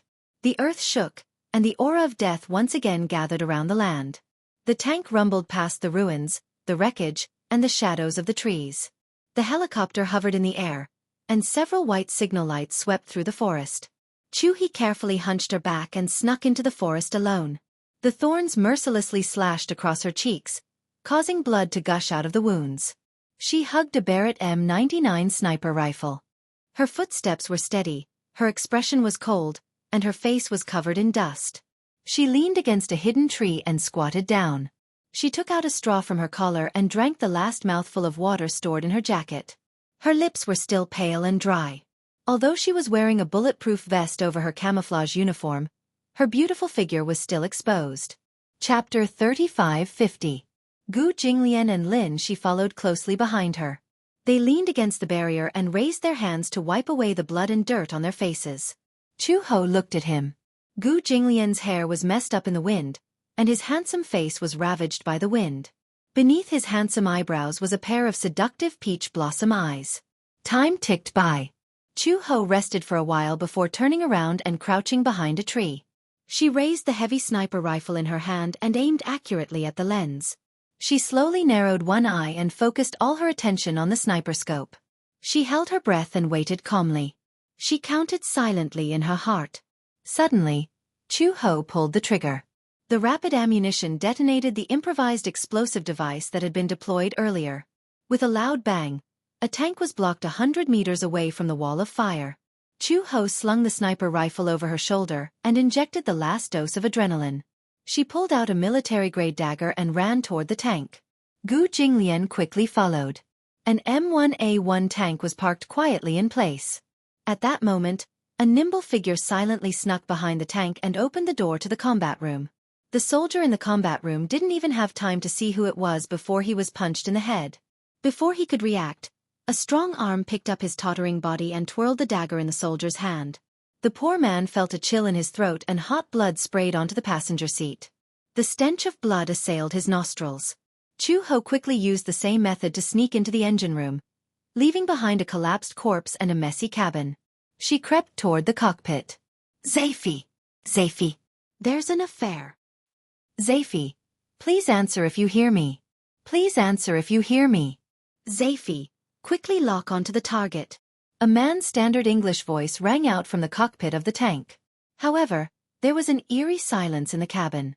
No one answered. A sturdy combat boot stepped on a corpse that was gradually turning cold. Chu Ho lifted his cold face. Blood was flowing from the dagger in front of him. She wiped away the blood that had splattered on her face, and her eyes revealed a ferocious look. She kicked away the corpse that was in the way and cut off the radio communication. The noise stopped abruptly, and the cabin returned to silence. She was very familiar with the operation of the tank. In just a few seconds, Chu Ho quickly adapted to the operation of the M1A1. Gu Jinglian also got into the tank. One person was in charge of setting up the tank, while the other was in charge of the turret. She skillfully pushed the joystick and cut into the order, her cold eyes surging like a storm. Zaifi, please answer if you hear me. Please answer if you hear me. In the cockpit of another tank, a man with chestnut hair shouted at the top of his lungs. He cursed as he gasped for breath, the veins on his forehead bulging. The burly man was sweating profusely as an inexplicable uneasiness rose in his heart. In that breathtaking moment, a beam of fire whistled through the air. The man with chestnut hair only felt the cabin shake violently. He was so shocked that he fell back into his seat. This shot had fatally struck the main turret of the tank, and the core of the attack had been accurately destroyed. Chapter 3551. Chu Ho held the joystick with both hands, and her gaze was domineering. Gu Jinglian controlled the turret and kept attacking the target. Under the attack of the artillery, the target tank crashed into a tree trunk and flipped over. You drove the tank well. Gu Jinglian rarely praised. Chu Ho also said, your aim is not bad. The two of them looked at each other and smiled. At such a dangerous moment, the two of them could still talk and laugh so easily. Chu Ho said, I've driven tanks, nuclear submarines, and armored vehicles before. Gu Jinglian said, this is the first time in my life that I've driven a tank. But I saw that you were so familiar with it that I thought you had experience. I'm just learning now. The two of them reached a safe area and found Lin Shi. Chu Ho drove the tank until they were outside the battlefield. There was an armored vehicle parked by the side of the road. When the lights came on, there was someone inside. Chu Ho used the same trick again and sneaked into the armored vehicle. After killing the soldiers who had let down their guard, Gu Jinglian got into the car with Lin Shi. She drove the armored vehicle, and the three of them sped towards the signal base station. The night was dark, and dark clouds covered the moon. The hazy light and shadow shone into the abandoned signal tower, making it look like a lonely city. The three of them rushed to the signal base station, but Gu Jinglian did not see anyone else. He walked into the signal base station, but there was no one inside. Gu Jinglian's eyes darkened, but he had already guessed that the team that was separated from him was probably dead. After all, having too many people would be a burden. That team was not made up of elite soldiers. There were many engineers and higher-ups in it. They did not have the strength to truss a chicken and could not even shoot accurately. It was indeed difficult to break out of the encirclement with so many people. If it were not for Chu Ho, he would not have been able to kill his way out on his own. After all, war was merciless. No one had an absolute halo, and deaths and injuries were inevitable. Chu Ho also expected that those people had probably died in the battlefield, but she heard Gu Jinglian say, we don't have engineers. The signal may not be able to be repaired. It's all right. Chu Ho smiled and walked to the dashboard. He opened the hidden door and looked at the circuit inside. Find the toolbox. I'll give it a try. You can? Yes. Chu Ho's reply was concise and comprehensive. Gu Jinglian and Lin Shi immediately split up to look for the toolbox. They finally found it in the cupboard. In the sky far away, the smoke of gunpowder gradually spread out, and the clamor of firearms gradually came to an end. 8,000 meters away from the coconut grove, a well-equipped, fully armed team was rapidly closing in on the signal tower. Max, lead the 7th Division and surround the signal tower in the north. Storm, you and the 9th Division will break through the encirclement with me. A man in a camouflage uniform was crawling in front of the broken wall. He was the leader of the entire team. The man turned around and ordered his men with a serious expression. He said solemnly, "We just received news that a suspected government spy has sneaked into the war zone and is heading towards the signal tower. We have to surround them and eliminate the spy." A group of Special Forces soldiers holding Browning M2 machine guns nodded quietly. Soon, the lighthouse let out an alarm that resounded through the sky. Beams of signal beams crisscrossed and rotated in the sky. The man calmly waved his hand and said in a low voice, "Charge!" Chapter 3552. The leader held his head high and led the elite division to the north of the lighthouse. At this moment, a sniper rifle shot rang out, and Max fell to the ground with a thud. His head had been accurately blown off. The bullet was too powerful and seemed to have been carefully modified. Poor D, whose head was a bloody mess. It was too horrible to look at. The leader was stunned. However, in the next moment, a fireball whizzed towards the 7th Division like a meteor with a thick tail of smoke behind it. The leader of the division roared in grief and indignation. Following a loud explosion, miserable howls of pain could be heard. The Apira's rocket launcher had overturned the entire 7th Division, and an earth-shattering shockwave swept over them. Then, a cold voice echoed through the loudspeaker in the silent night. "I'm warning you. No matter whose unit you're from, retreat 5 miles away immediately. Otherwise, I won't show any mercy." The cold and arrogant voice reverberated in the ruins. The man looked around cautiously, but he could not see anyone. The voice said again, "Hey, I'm up there." The man looked up and saw Chu Ho with her black hair dancing in the wind. She stood proudly at the top of the lighthouse with her arms crossed. Behind her, signal beams crisscrossed and overlapped. The strong wind lifted the coat tied around her waist. She looked valiant. Chu Ho's expression was arrogant. Her slim figure was like a phantom from the Azura Palace, cold and heartless. She gently stroked the modified Barrett M99 sniper rifle in her arms. From time to time, she tilted her head and opened the scope to aim at the leader's head. She smiled eerily and said, "If you want to go to hell, I don't mind you taking one step closer." The man's expression changed. Panic flashed through his eyes. The group of Special Forces also panicked. They stood still and did not dare to act rashly. The leader raised the loudspeaker and said sternly, "Are you spies sent by the government?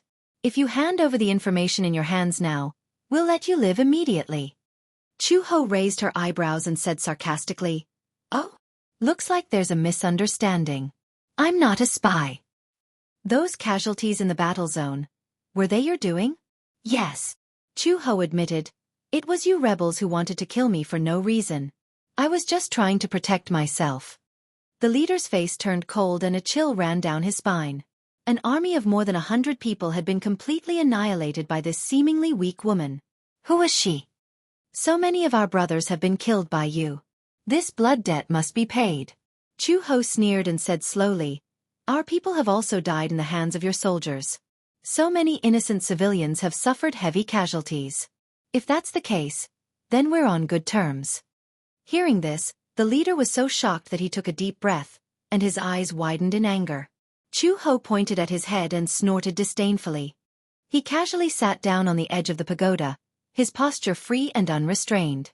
"I'm going to count down from 10 seconds. If you don't retreat, I can't guarantee what I'll do." 10. Chu Ho was very beautiful. She was so beautiful that she was enchanting and breathtaking. The wind at the top of the pagoda was very strong. It messed up her hair, making it look especially messy. Chu Ho held the loudspeaker and raised her eyebrows with a cold smile as she counted down, 9, 8. The man was so angry that he gritted his teeth and held his breath for a long time. Chapter 3553.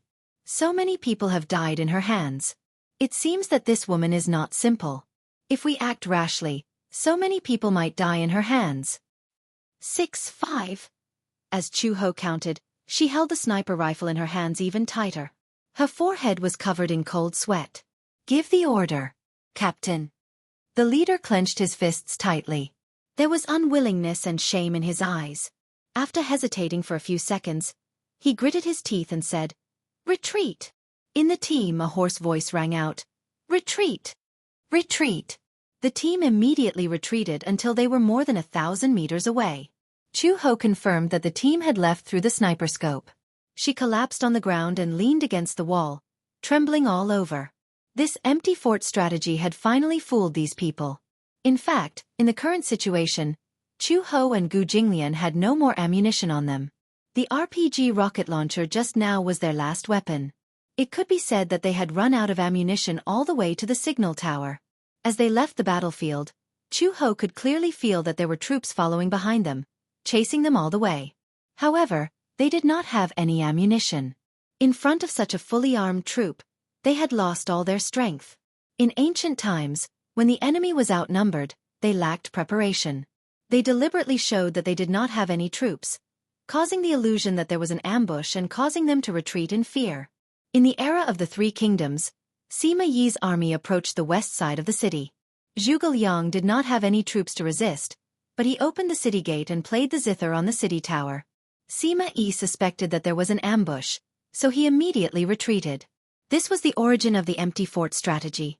However, Chu Ho did not expect that at the last moment, she would use the empty fort strategy to scare off these soldiers. Just now, when they were counting down, she was more nervous than anyone else. She was worried that these people would not be deceived and would directly attack. They would be captured before they could even wait for help. Being captured was an ideal situation. If they were treated as spies and had their throats slit, then the three of them would really not be able to return. Gu Jinglian climbed to the top of the tower and saw Chu Ho leaning against the wall with a frightened look. He walked over, hugged her, and gently stroked her hair. He laughed and said, "So there are times when you are afraid of death." "I'm not afraid of death." Chu Ho clenched his fists. "I'm afraid that Xiao Bao will lose us." Gu Jinglian was stunned. He held her shoulders stiffly and comforted her gently. "It's okay. It's all in the past." Chu Ho, let's go home." "Yeah, let's go home. Xiao Bao is still waiting for us." Gu Jinglian curled his lips and smiled at her, only to find that Chu Ho's eyes were filled with tears. She was deeply touched. He kissed her once again. It was a kiss from the brink of death. It was short but warm. An FC-1 Valiant Dragon aircraft pierced through the clouds and arrived. Gu Jinglian carried Lin Shi and boarded the plane. Chu Ho clung onto the handrail of the cabin. The strands of hair in front of his forehead danced in the wind, occasionally pricking his eyelids, but it did not hurt or itch. She pursed her thin lips tightly and suddenly frowned as she looked back. The sky in the distance was gradually turning white. The beautiful sunrise that she had been looking forward to finally appeared in front of her eyes. 8,000 meters away, smoke rose in spirals above the coconut grove.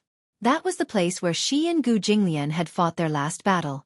It was hard to imagine that the two of them, alone with a child, had actually fought their way out. Chapter 3554. Chu He let out a sudden laugh and nimbly boarded the plane. Her back view was stiff and firm. 2 days later, the evacuation fleet docked at the harbor. Gu Jinglian and Chu Ho brought Lin Shi to line up and get ready to board the ship. When the fleet reached them, they were stopped. "Who is this child?" Because he did not have a passport, and because there were restrictions on the number of people who could evacuate, the fleet had to stop under fire. There was a limit to the capacity, and non-nationals were not allowed to board the ship. Lin Shi suddenly became nervous and pinched the corner of his shirt. How could he forget? He was born in North Africa. To be precise, he did not have a passport. But his father and mother did. Initially, his father and mother wanted to take him away from here. However, things happened later. His father and mother were no longer around, and he lost the right to board the ship. Lin Shi's face suddenly looked lonely. Chu Ho hugged him tightly and said to the person in charge of the embassy, "This is my son." "Your son?" "Yes. His father and I came to North Africa to do business. Our son was born in North Africa.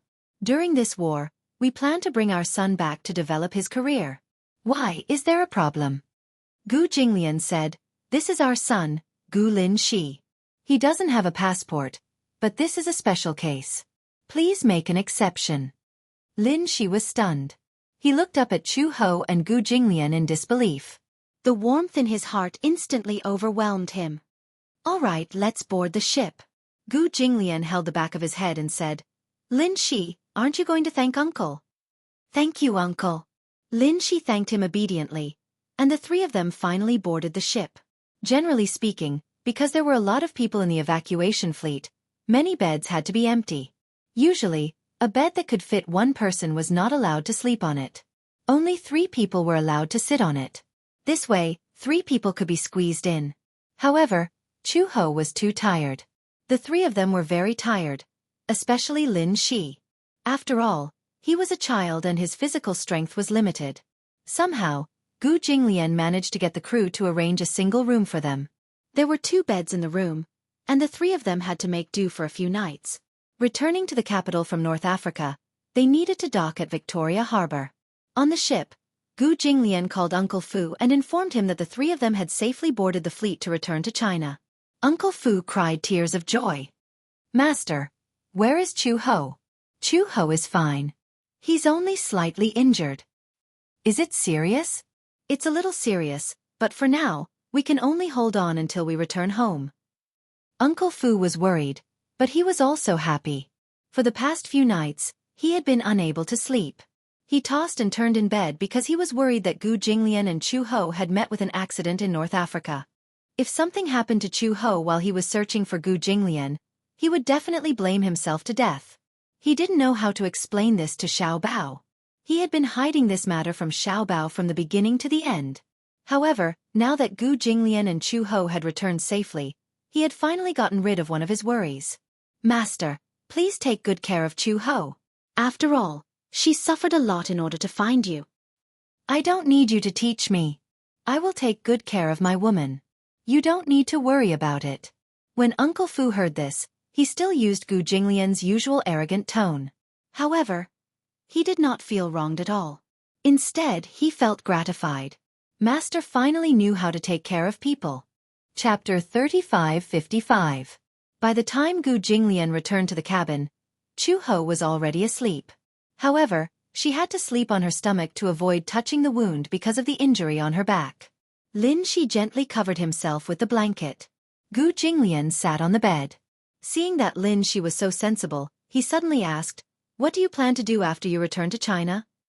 The teenager was stunned when he heard this. He did not speak. He did not have his parents, and he did not have a home. Even if he returned to China, he did not know where to go. Gu Jinglian saw his hesitant expression and asked, "How about being my son?" Lin Shi's eyes widened when he heard this. He was so embarrassed that he did not know what to do. You don't have to call me Dad. It's just that you don't have a home, so I can't just watch you be sent to the welfare home." Gu Jinglian continued, "After we return to China, I will go through the adoption procedures. I will adopt you, raise you, and provide for your education. How about that?" He sounded as if he was negotiating with him. It was obvious that he respected his opinion. However, Lin Shi was even more hesitant. "Is that okay? Won't it be too much trouble for you? I don't want to burden you." Lin Shi was very sensible. Naturally, he was worried that it would cause trouble for Gu Jinglian and Chu Ho. He had heard them casually mention that they already had a son.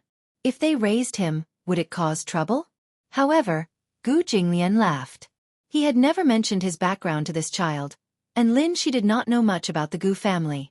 Even if he raised 100 children, he would not feel any burden at all, let alone one. Gu Jinglian said, "Don't worry, as long as you are willing."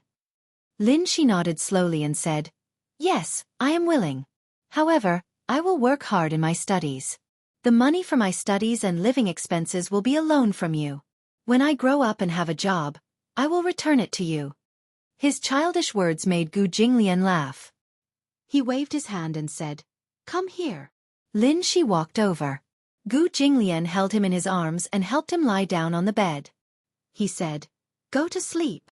As he spoke, he covered him with the blanket. Lin Shi asked in surprise, "Uncle, aren't you going to sleep?" "I'm not tired." Lin Shi pursed his lips and did not force him to sleep.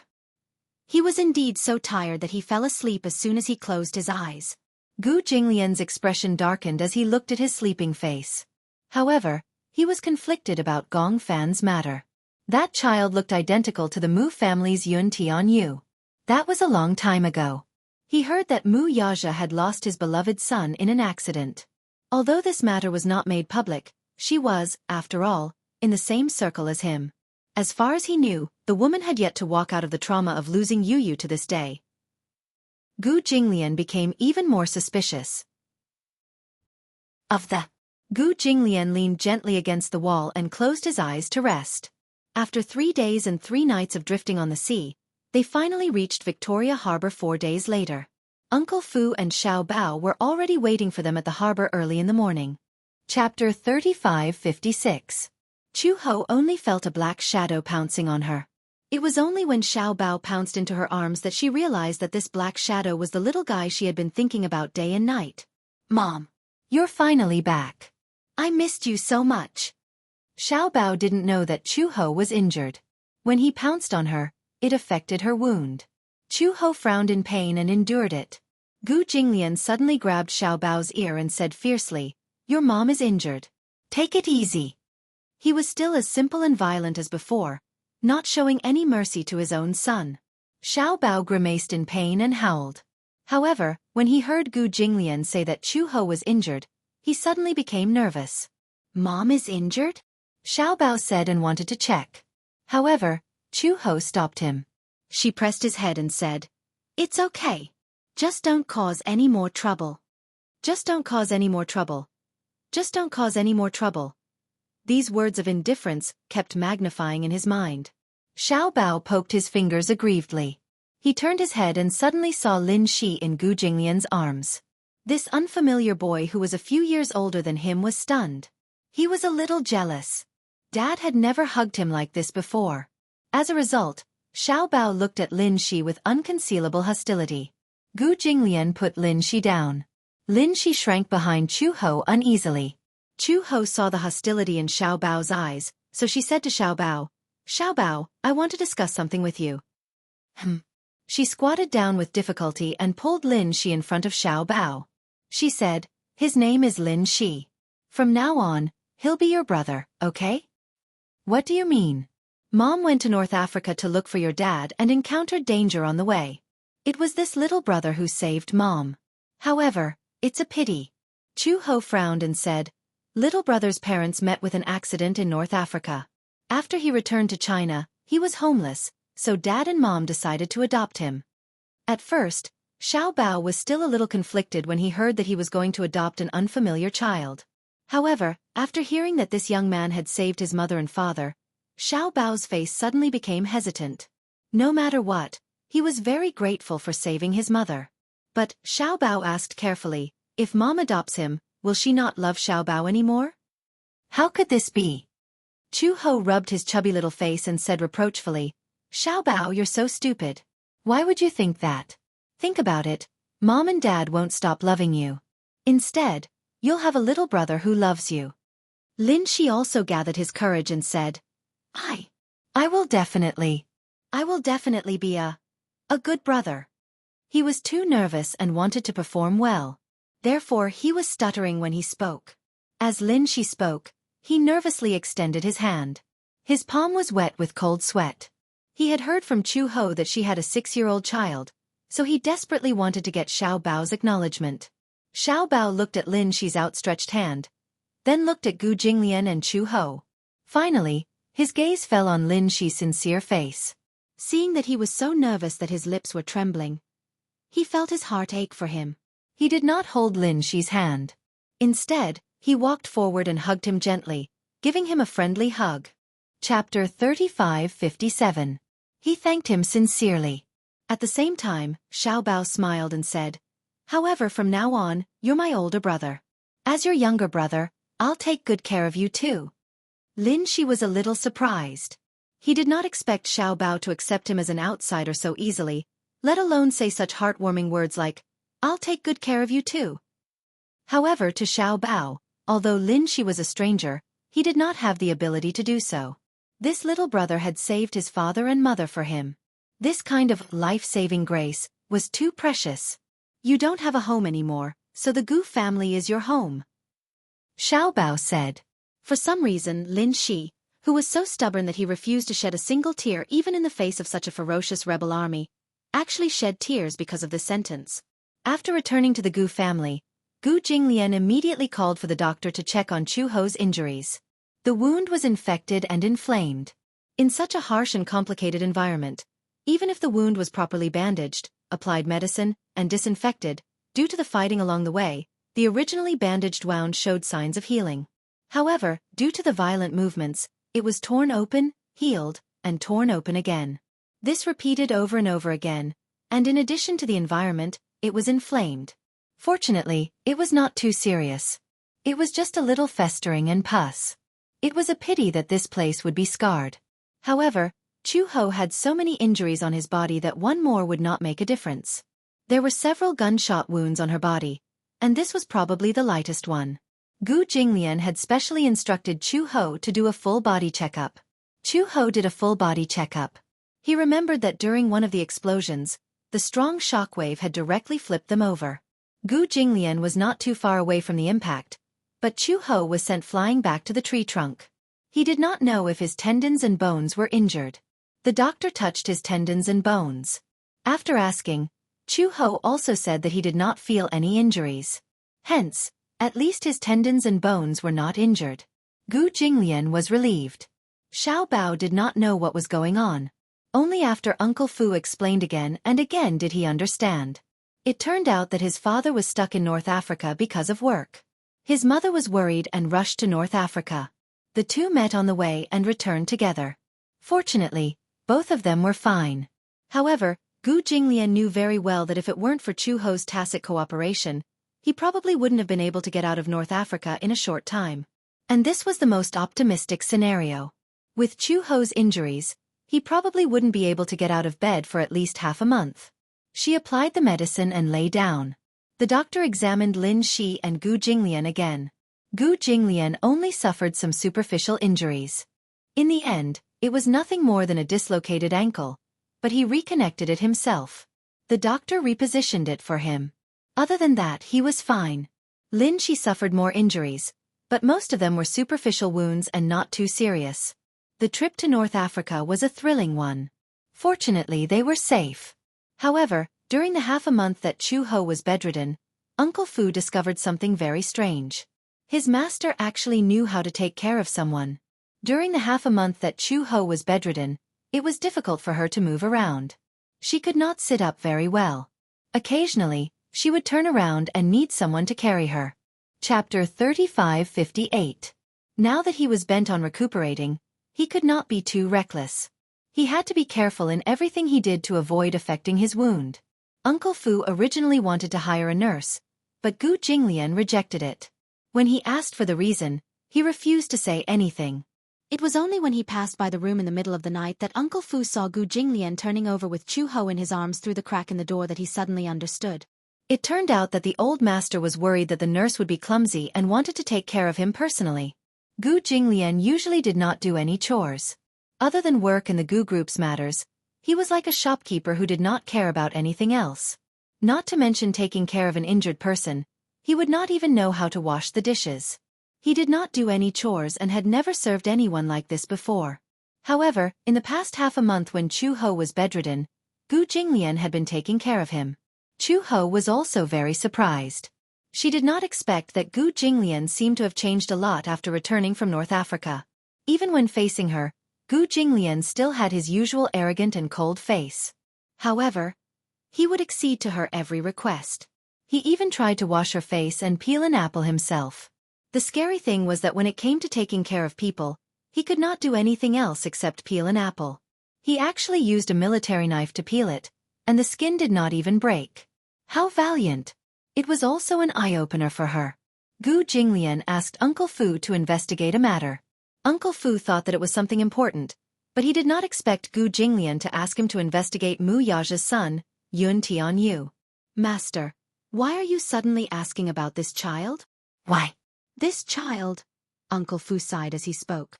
This child is Yun Shishir's sore spot. Dead? Yes.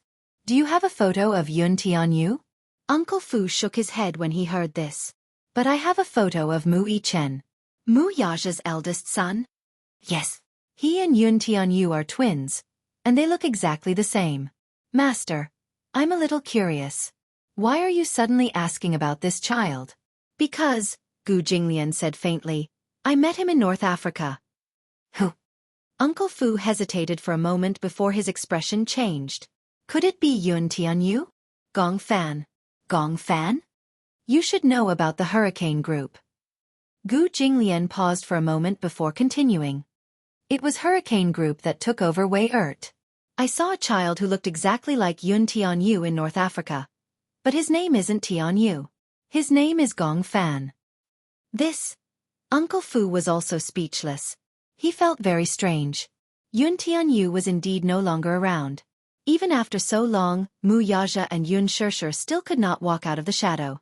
Yun Shishir, in particular, was still very upset. Yun Tianyu's name could not be mentioned at all.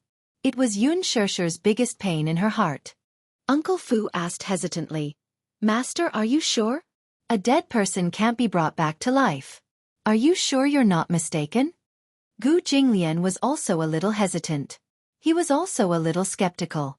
Do you think there are two people who look exactly the same in this world? Chapter 35:59. Gu Jinglian furrowed his brows. But what? Uncle Fu said, It's just that it's impossible to say that they look like they're made from the same mold. Even if they're twins, they look different. Gu Jinglian furrowed his brows slightly but did not say anything. Forget it. There's no need to get involved in the Mu family's matters. This is their family matter. Uncle Fu sized him up and suddenly said carefully, Old master, ever since you came back from North Africa, I've noticed that you've changed a lot. How have I changed? You've become gentler. Uncle Fu smiled and observed his expression as he said, When I passed by Chu Ho's room earlier, I saw you taking care of her so attentively. This is the first time I've noticed that you know how to take care of. Before he could finish his sentence, Uncle Fu saw the obvious displeasure on Gu Jinglian's face and immediately corrected himself awkwardly. Take care of, take care of. Gu Jinglian's expression softened a little. Uncle Fu then continued, Old master would never lower himself to take care of someone in the past. This time, I feel that old master and Chu Ho's relationship has improved a lot. Why else would they say that a friend in need is a friend indeed? After all, he had gone through a life and death situation.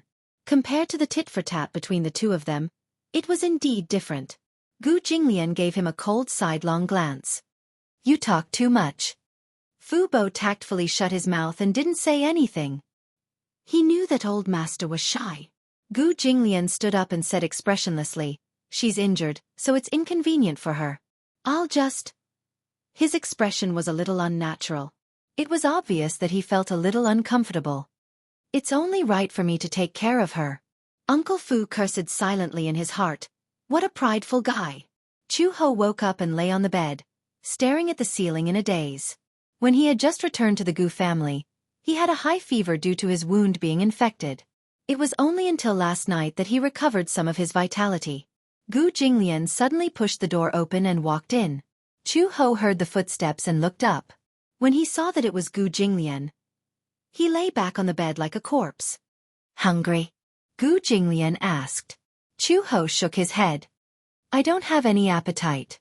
He had been on anti-inflammatory drugs for the past few days and was about to vomit. He had no appetite at all. I want to eat something sour. Sour. Gu Jinglian's first reaction was, You're pregnant. Chu Ho. Seeing that she did not speak, Gu Jinglian's expression suddenly became unnatural. Really? He remembered that he had met her once before. What does eating sour food have to do with pregnancy? It's not like only pregnant women want to eat sour food. Chu Ho paused and said, Don't worry, I took birth control pills last time. Gu Jinglian did not react at first, until he suddenly realized what birth control pills were. He came back to his senses, but his eyes instantly darkened. Birth control pills? From his tone, he sounded a little unhappy. Chu He did not notice it and hummed in acknowledgement. Why did you take this pill? Of course I have to take it. It's a critical period. Chu Ho said again. It's so troublesome to be pregnant. Gu Jinglian's expression gradually darkened when he heard this. She said that being pregnant was troublesome. She actually felt that being pregnant with his child was a troublesome matter. Gu Jinglian's eyes suddenly turned cold. Chapter 35:60. What's wrong with you? Why do you look like that? Gu Jinglian's expression became even gloomier when she asked that question. This stupid woman actually dared to ask him why he looked like that. This kind of medicine can't be taken casually. His words made Chu-Ho even angrier. How dare you say that? If it weren't for you. Chu-Ho paused at this point. His face was strangely red and he couldn't continue. If he hadn't acted like a beast that night, she wouldn't have needed to take this kind of medicine. Everyone knew that taking morning after pills was bad for a woman's health. For a period of time, her menstrual cycle was messed up. However, fortunately, her physical fitness was good. She didn't need to take care of herself and slowly recovered. Gu Jinglian said coldly, "You don't have to take it." "What if I'm pregnant?" Gu Jinglian said, "If I'm pregnant, I'll give birth to it." He replied almost at lightning speed. Chu-Ho didn't react for a moment and was stunned.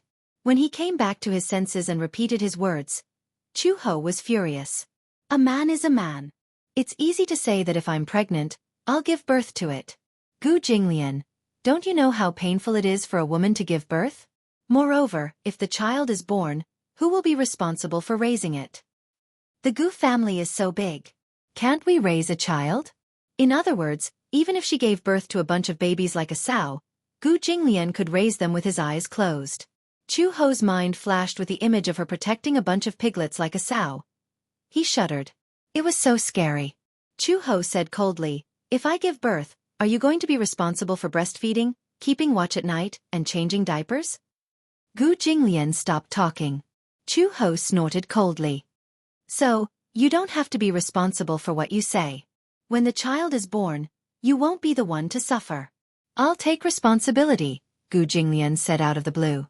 Chu-Ho was stunned. "What did you say?" Gu Jinglian repeated patiently, "I'll be responsible." Chu-Ho felt so awkward that he couldn't say anything. However, from his tone, it was clear that he was serious. This man would never make promises easily, nor would he be like other men, who would use flowery words. However, he would definitely do what he said and never go back on his words. Gu Jinglian walked to the door and stopped Uncle Fu.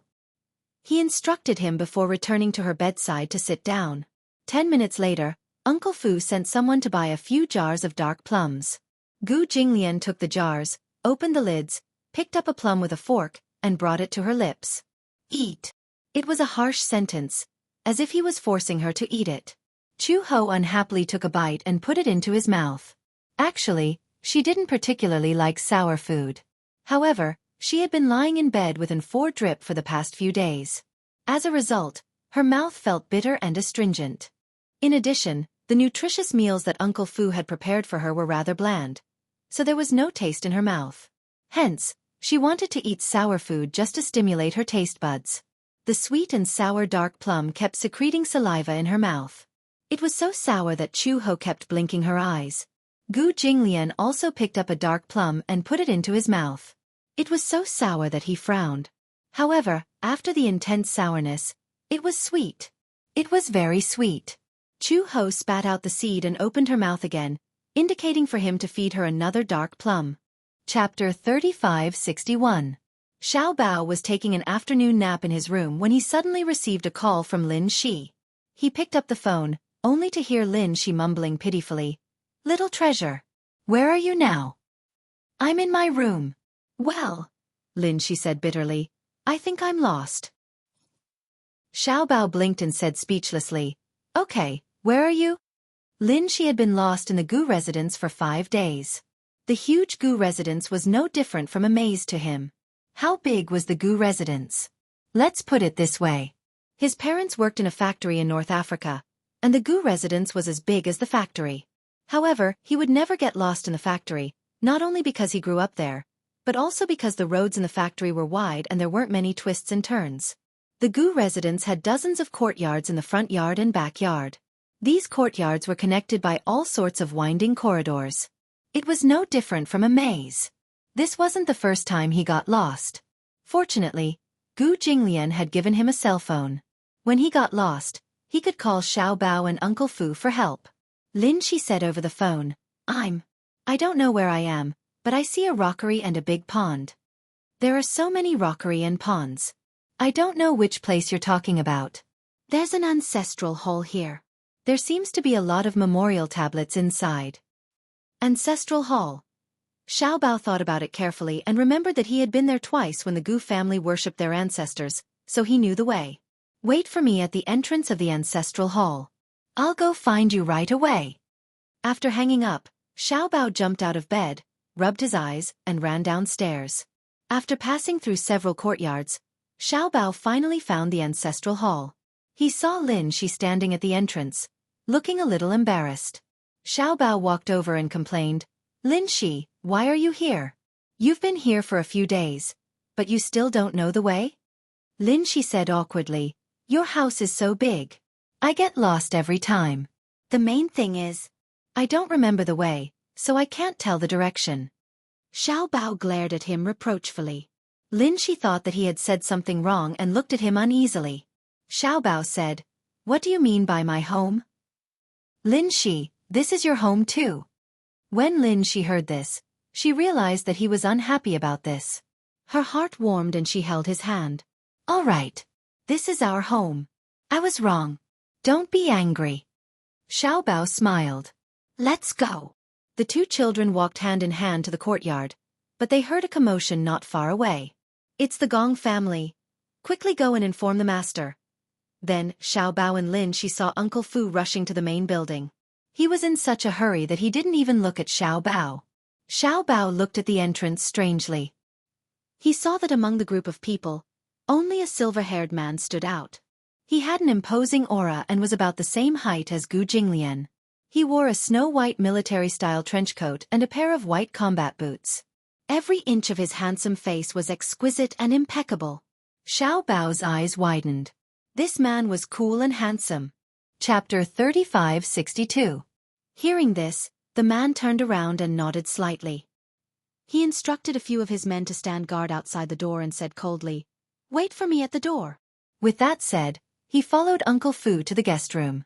When he passed by Xiao Bao and Lin Shi, the man looked straight ahead without looking back. His footsteps were like the wind, messing up Xiao Bao's bangs.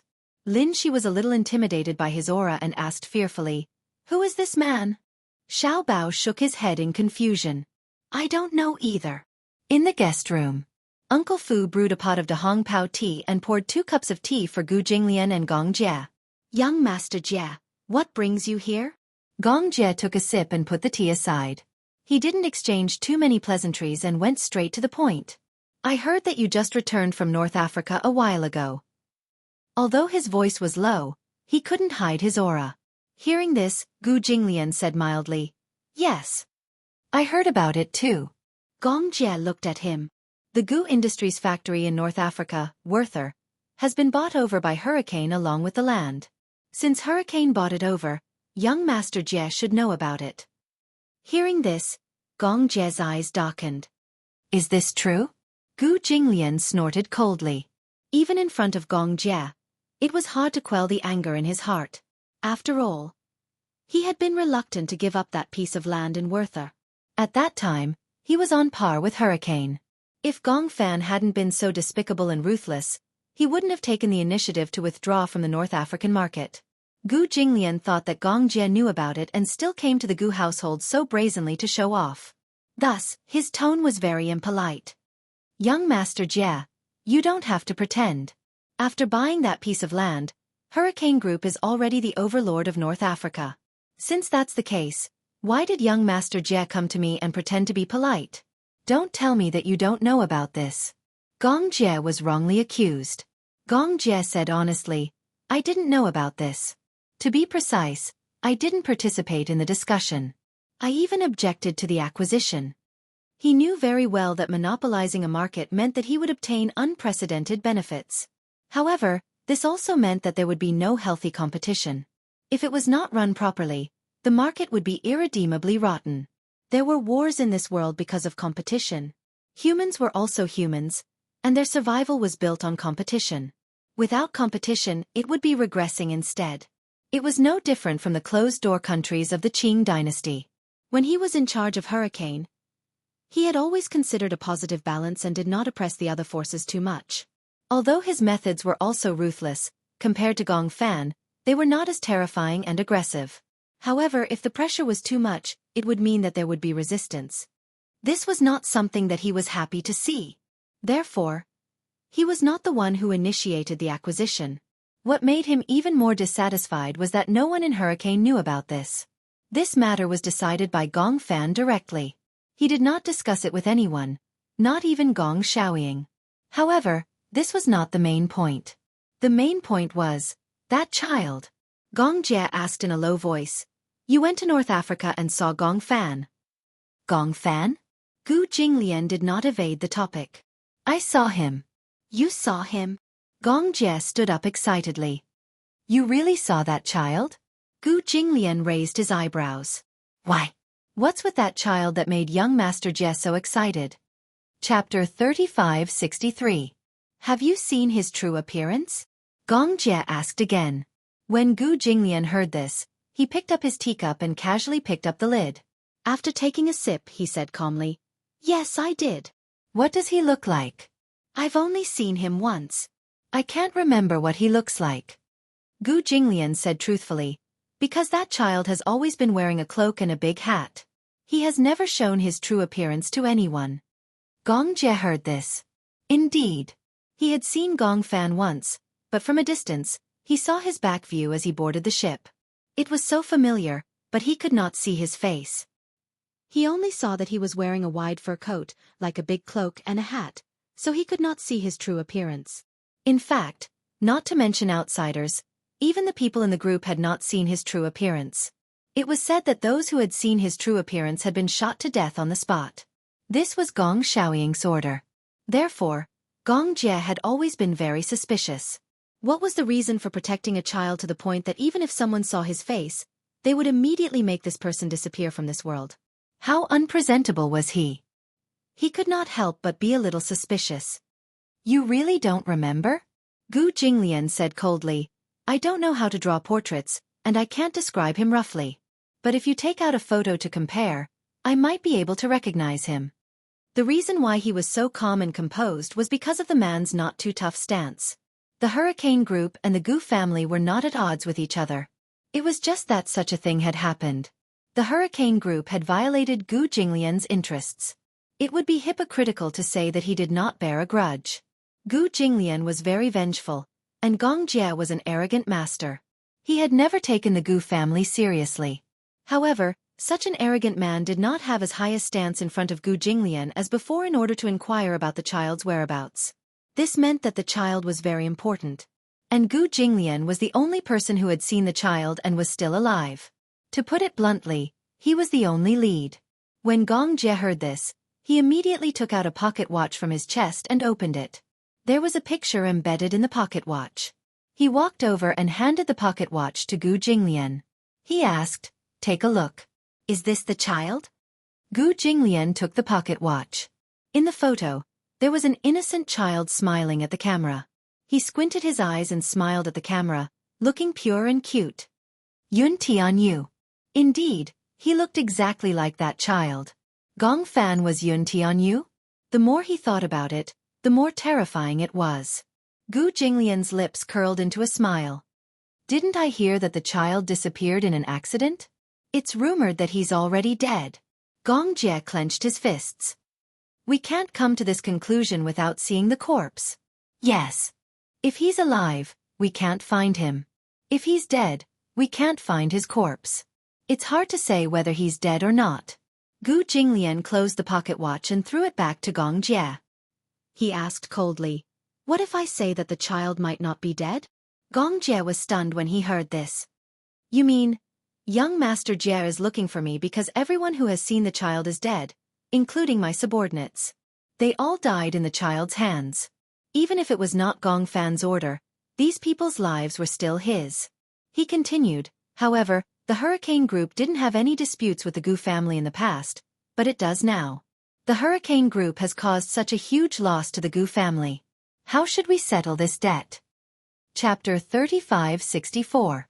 I don't care about the value of that piece of land.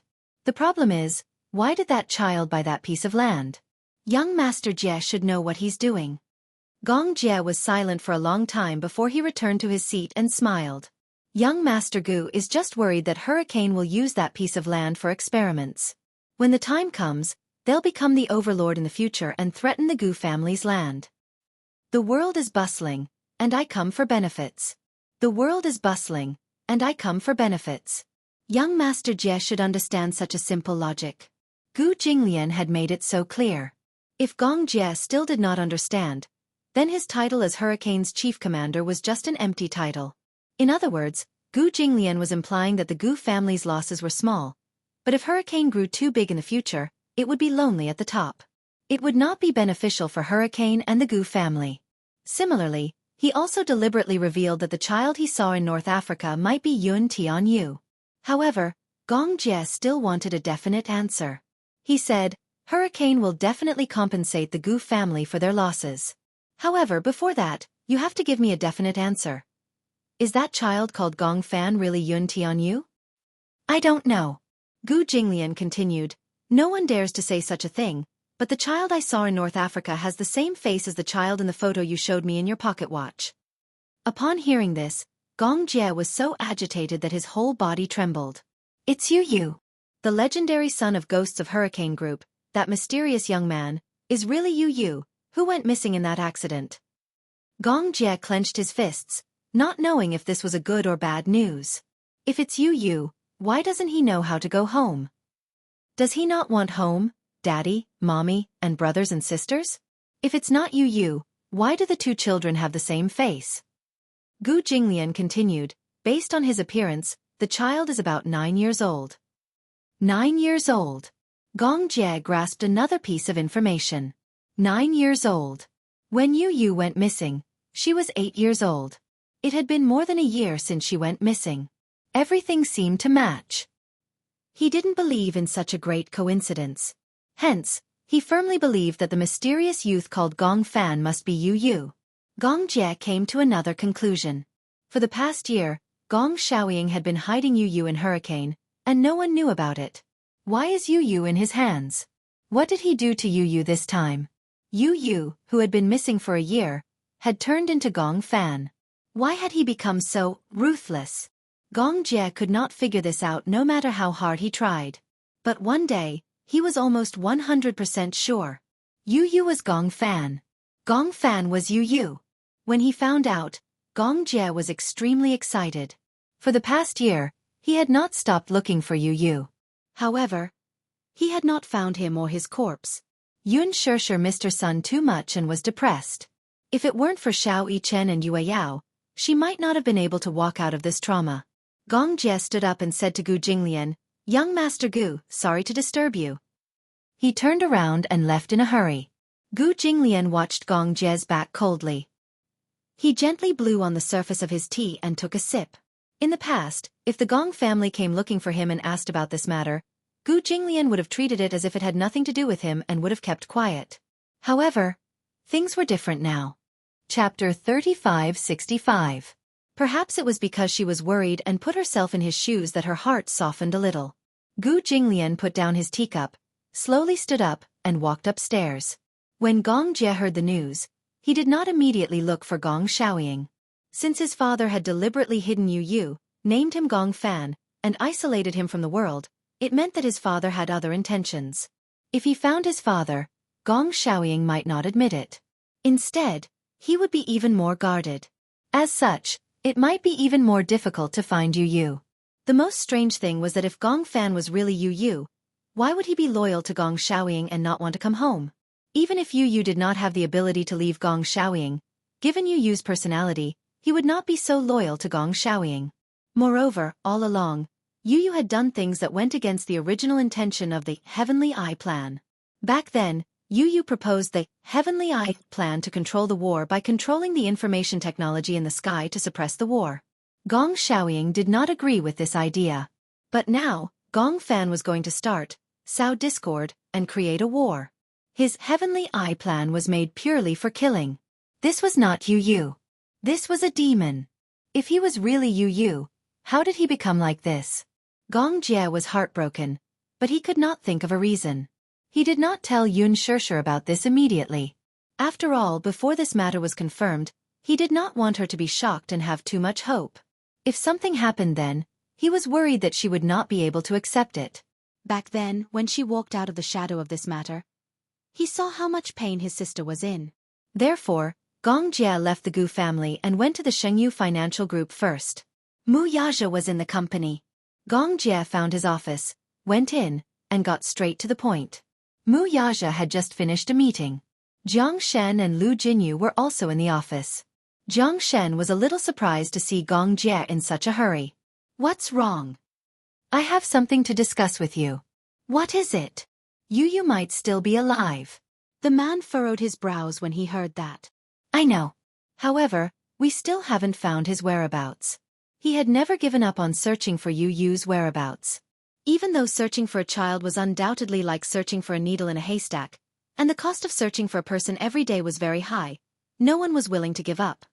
"That's exactly what I'm here to discuss with you," said the man. He sat down on the sofa, casually picked up the cup, and drank the tea in one gulp.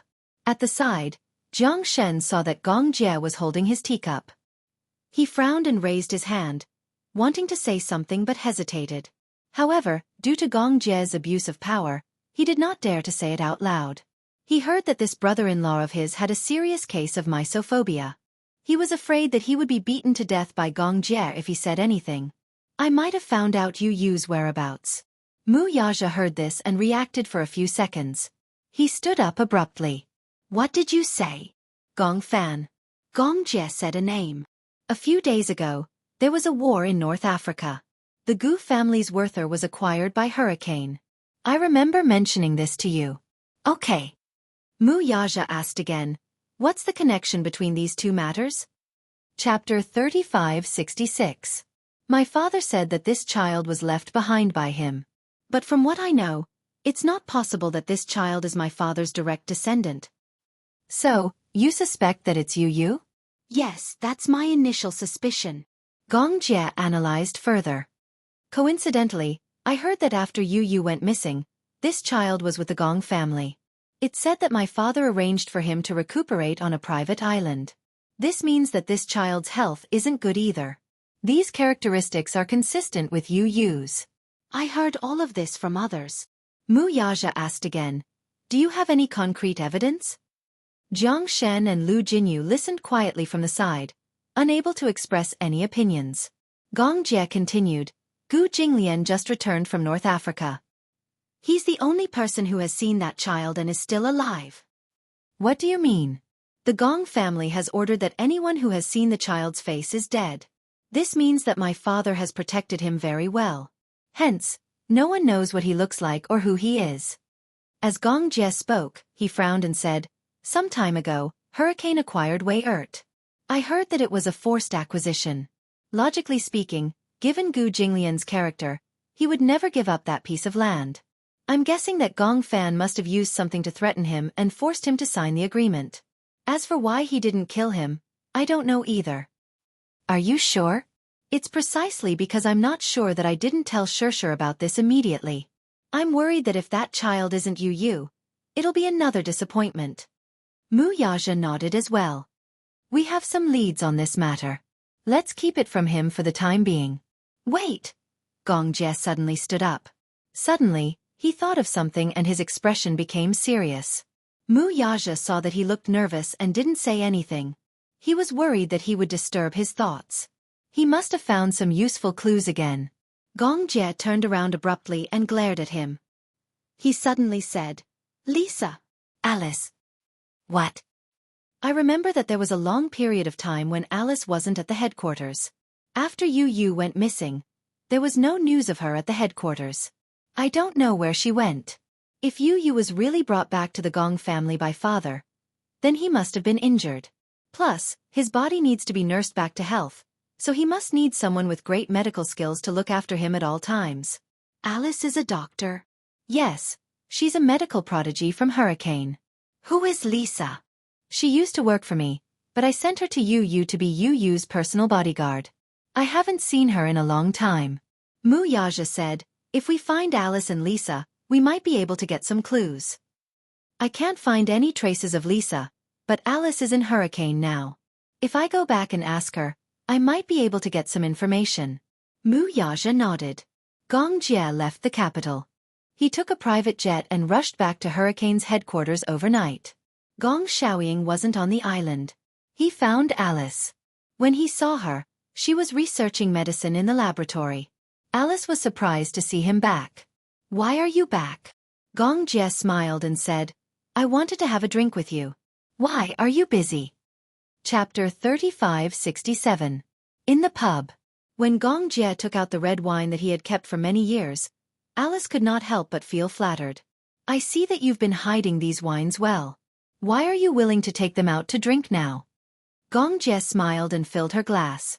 Alice smiled and took a sip from the wine glass. Her mouth was filled with its mellow fragrance. "You didn't come back in such a hurry just to have a drink with me, did you?" Alice teased. "Don't tell me you came back because you missed me?" Gong Jie was used to her teasing, but now, he was not in the mood to chat with her. He said bluntly, "I came back to ask you something." "Okay, go ahead. I'll answer whatever you ask." As Alice spoke, she sipped the rim of her glass and sized him up. Gong Jie went straight to the point.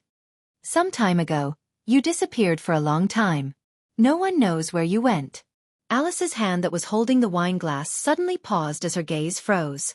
Gong Jie looked into her eyes seriously and said word by word, "You would never leave the headquarters for no reason. There must be something special, and you had to hide this from everyone. Where did you go?" Alice did not speak. "You can't say?" Gong Jie narrowed his eyes and asked again, "Then let me ask you another question. Gong Fan, who is this child?" Alice's fingers that were holding the wine glass stiffened. Gong Jie observed the change in her expression and her stiff knuckles and understood what was going on. Alice asked, "Gong Fan? Why are you suddenly asking about him? No one in Hurricane knows about this child's background." "You know, Alice, you know that the mouth can lie but the eyes can't," Gong Jie said expressionlessly. "At this point, are you still trying to hide it from me? If I wasn't confident, I wouldn't have come looking for you. Since I found you, I'm 90% sure that Gong Fan is Yun Tianyu. Am I right?" Alice suddenly stopped talking. She said with a pale face, "I don't know anything." "Do you really not know anything, or is it because father told you to keep it a secret?" Alice was speechless. Her feelings told her that she could not lie to Gong Jie. However, her rationality reminded her that she had to keep this a secret. However, he also felt heartache. For you, and at the same time, for Gong Jie. Alice put down her wine cup and suddenly said, "Gong Jie, as a friend, can I remind you to persuade your sister to return to the Gong family and acknowledge her father? Blood is thicker than water and is connected by blood.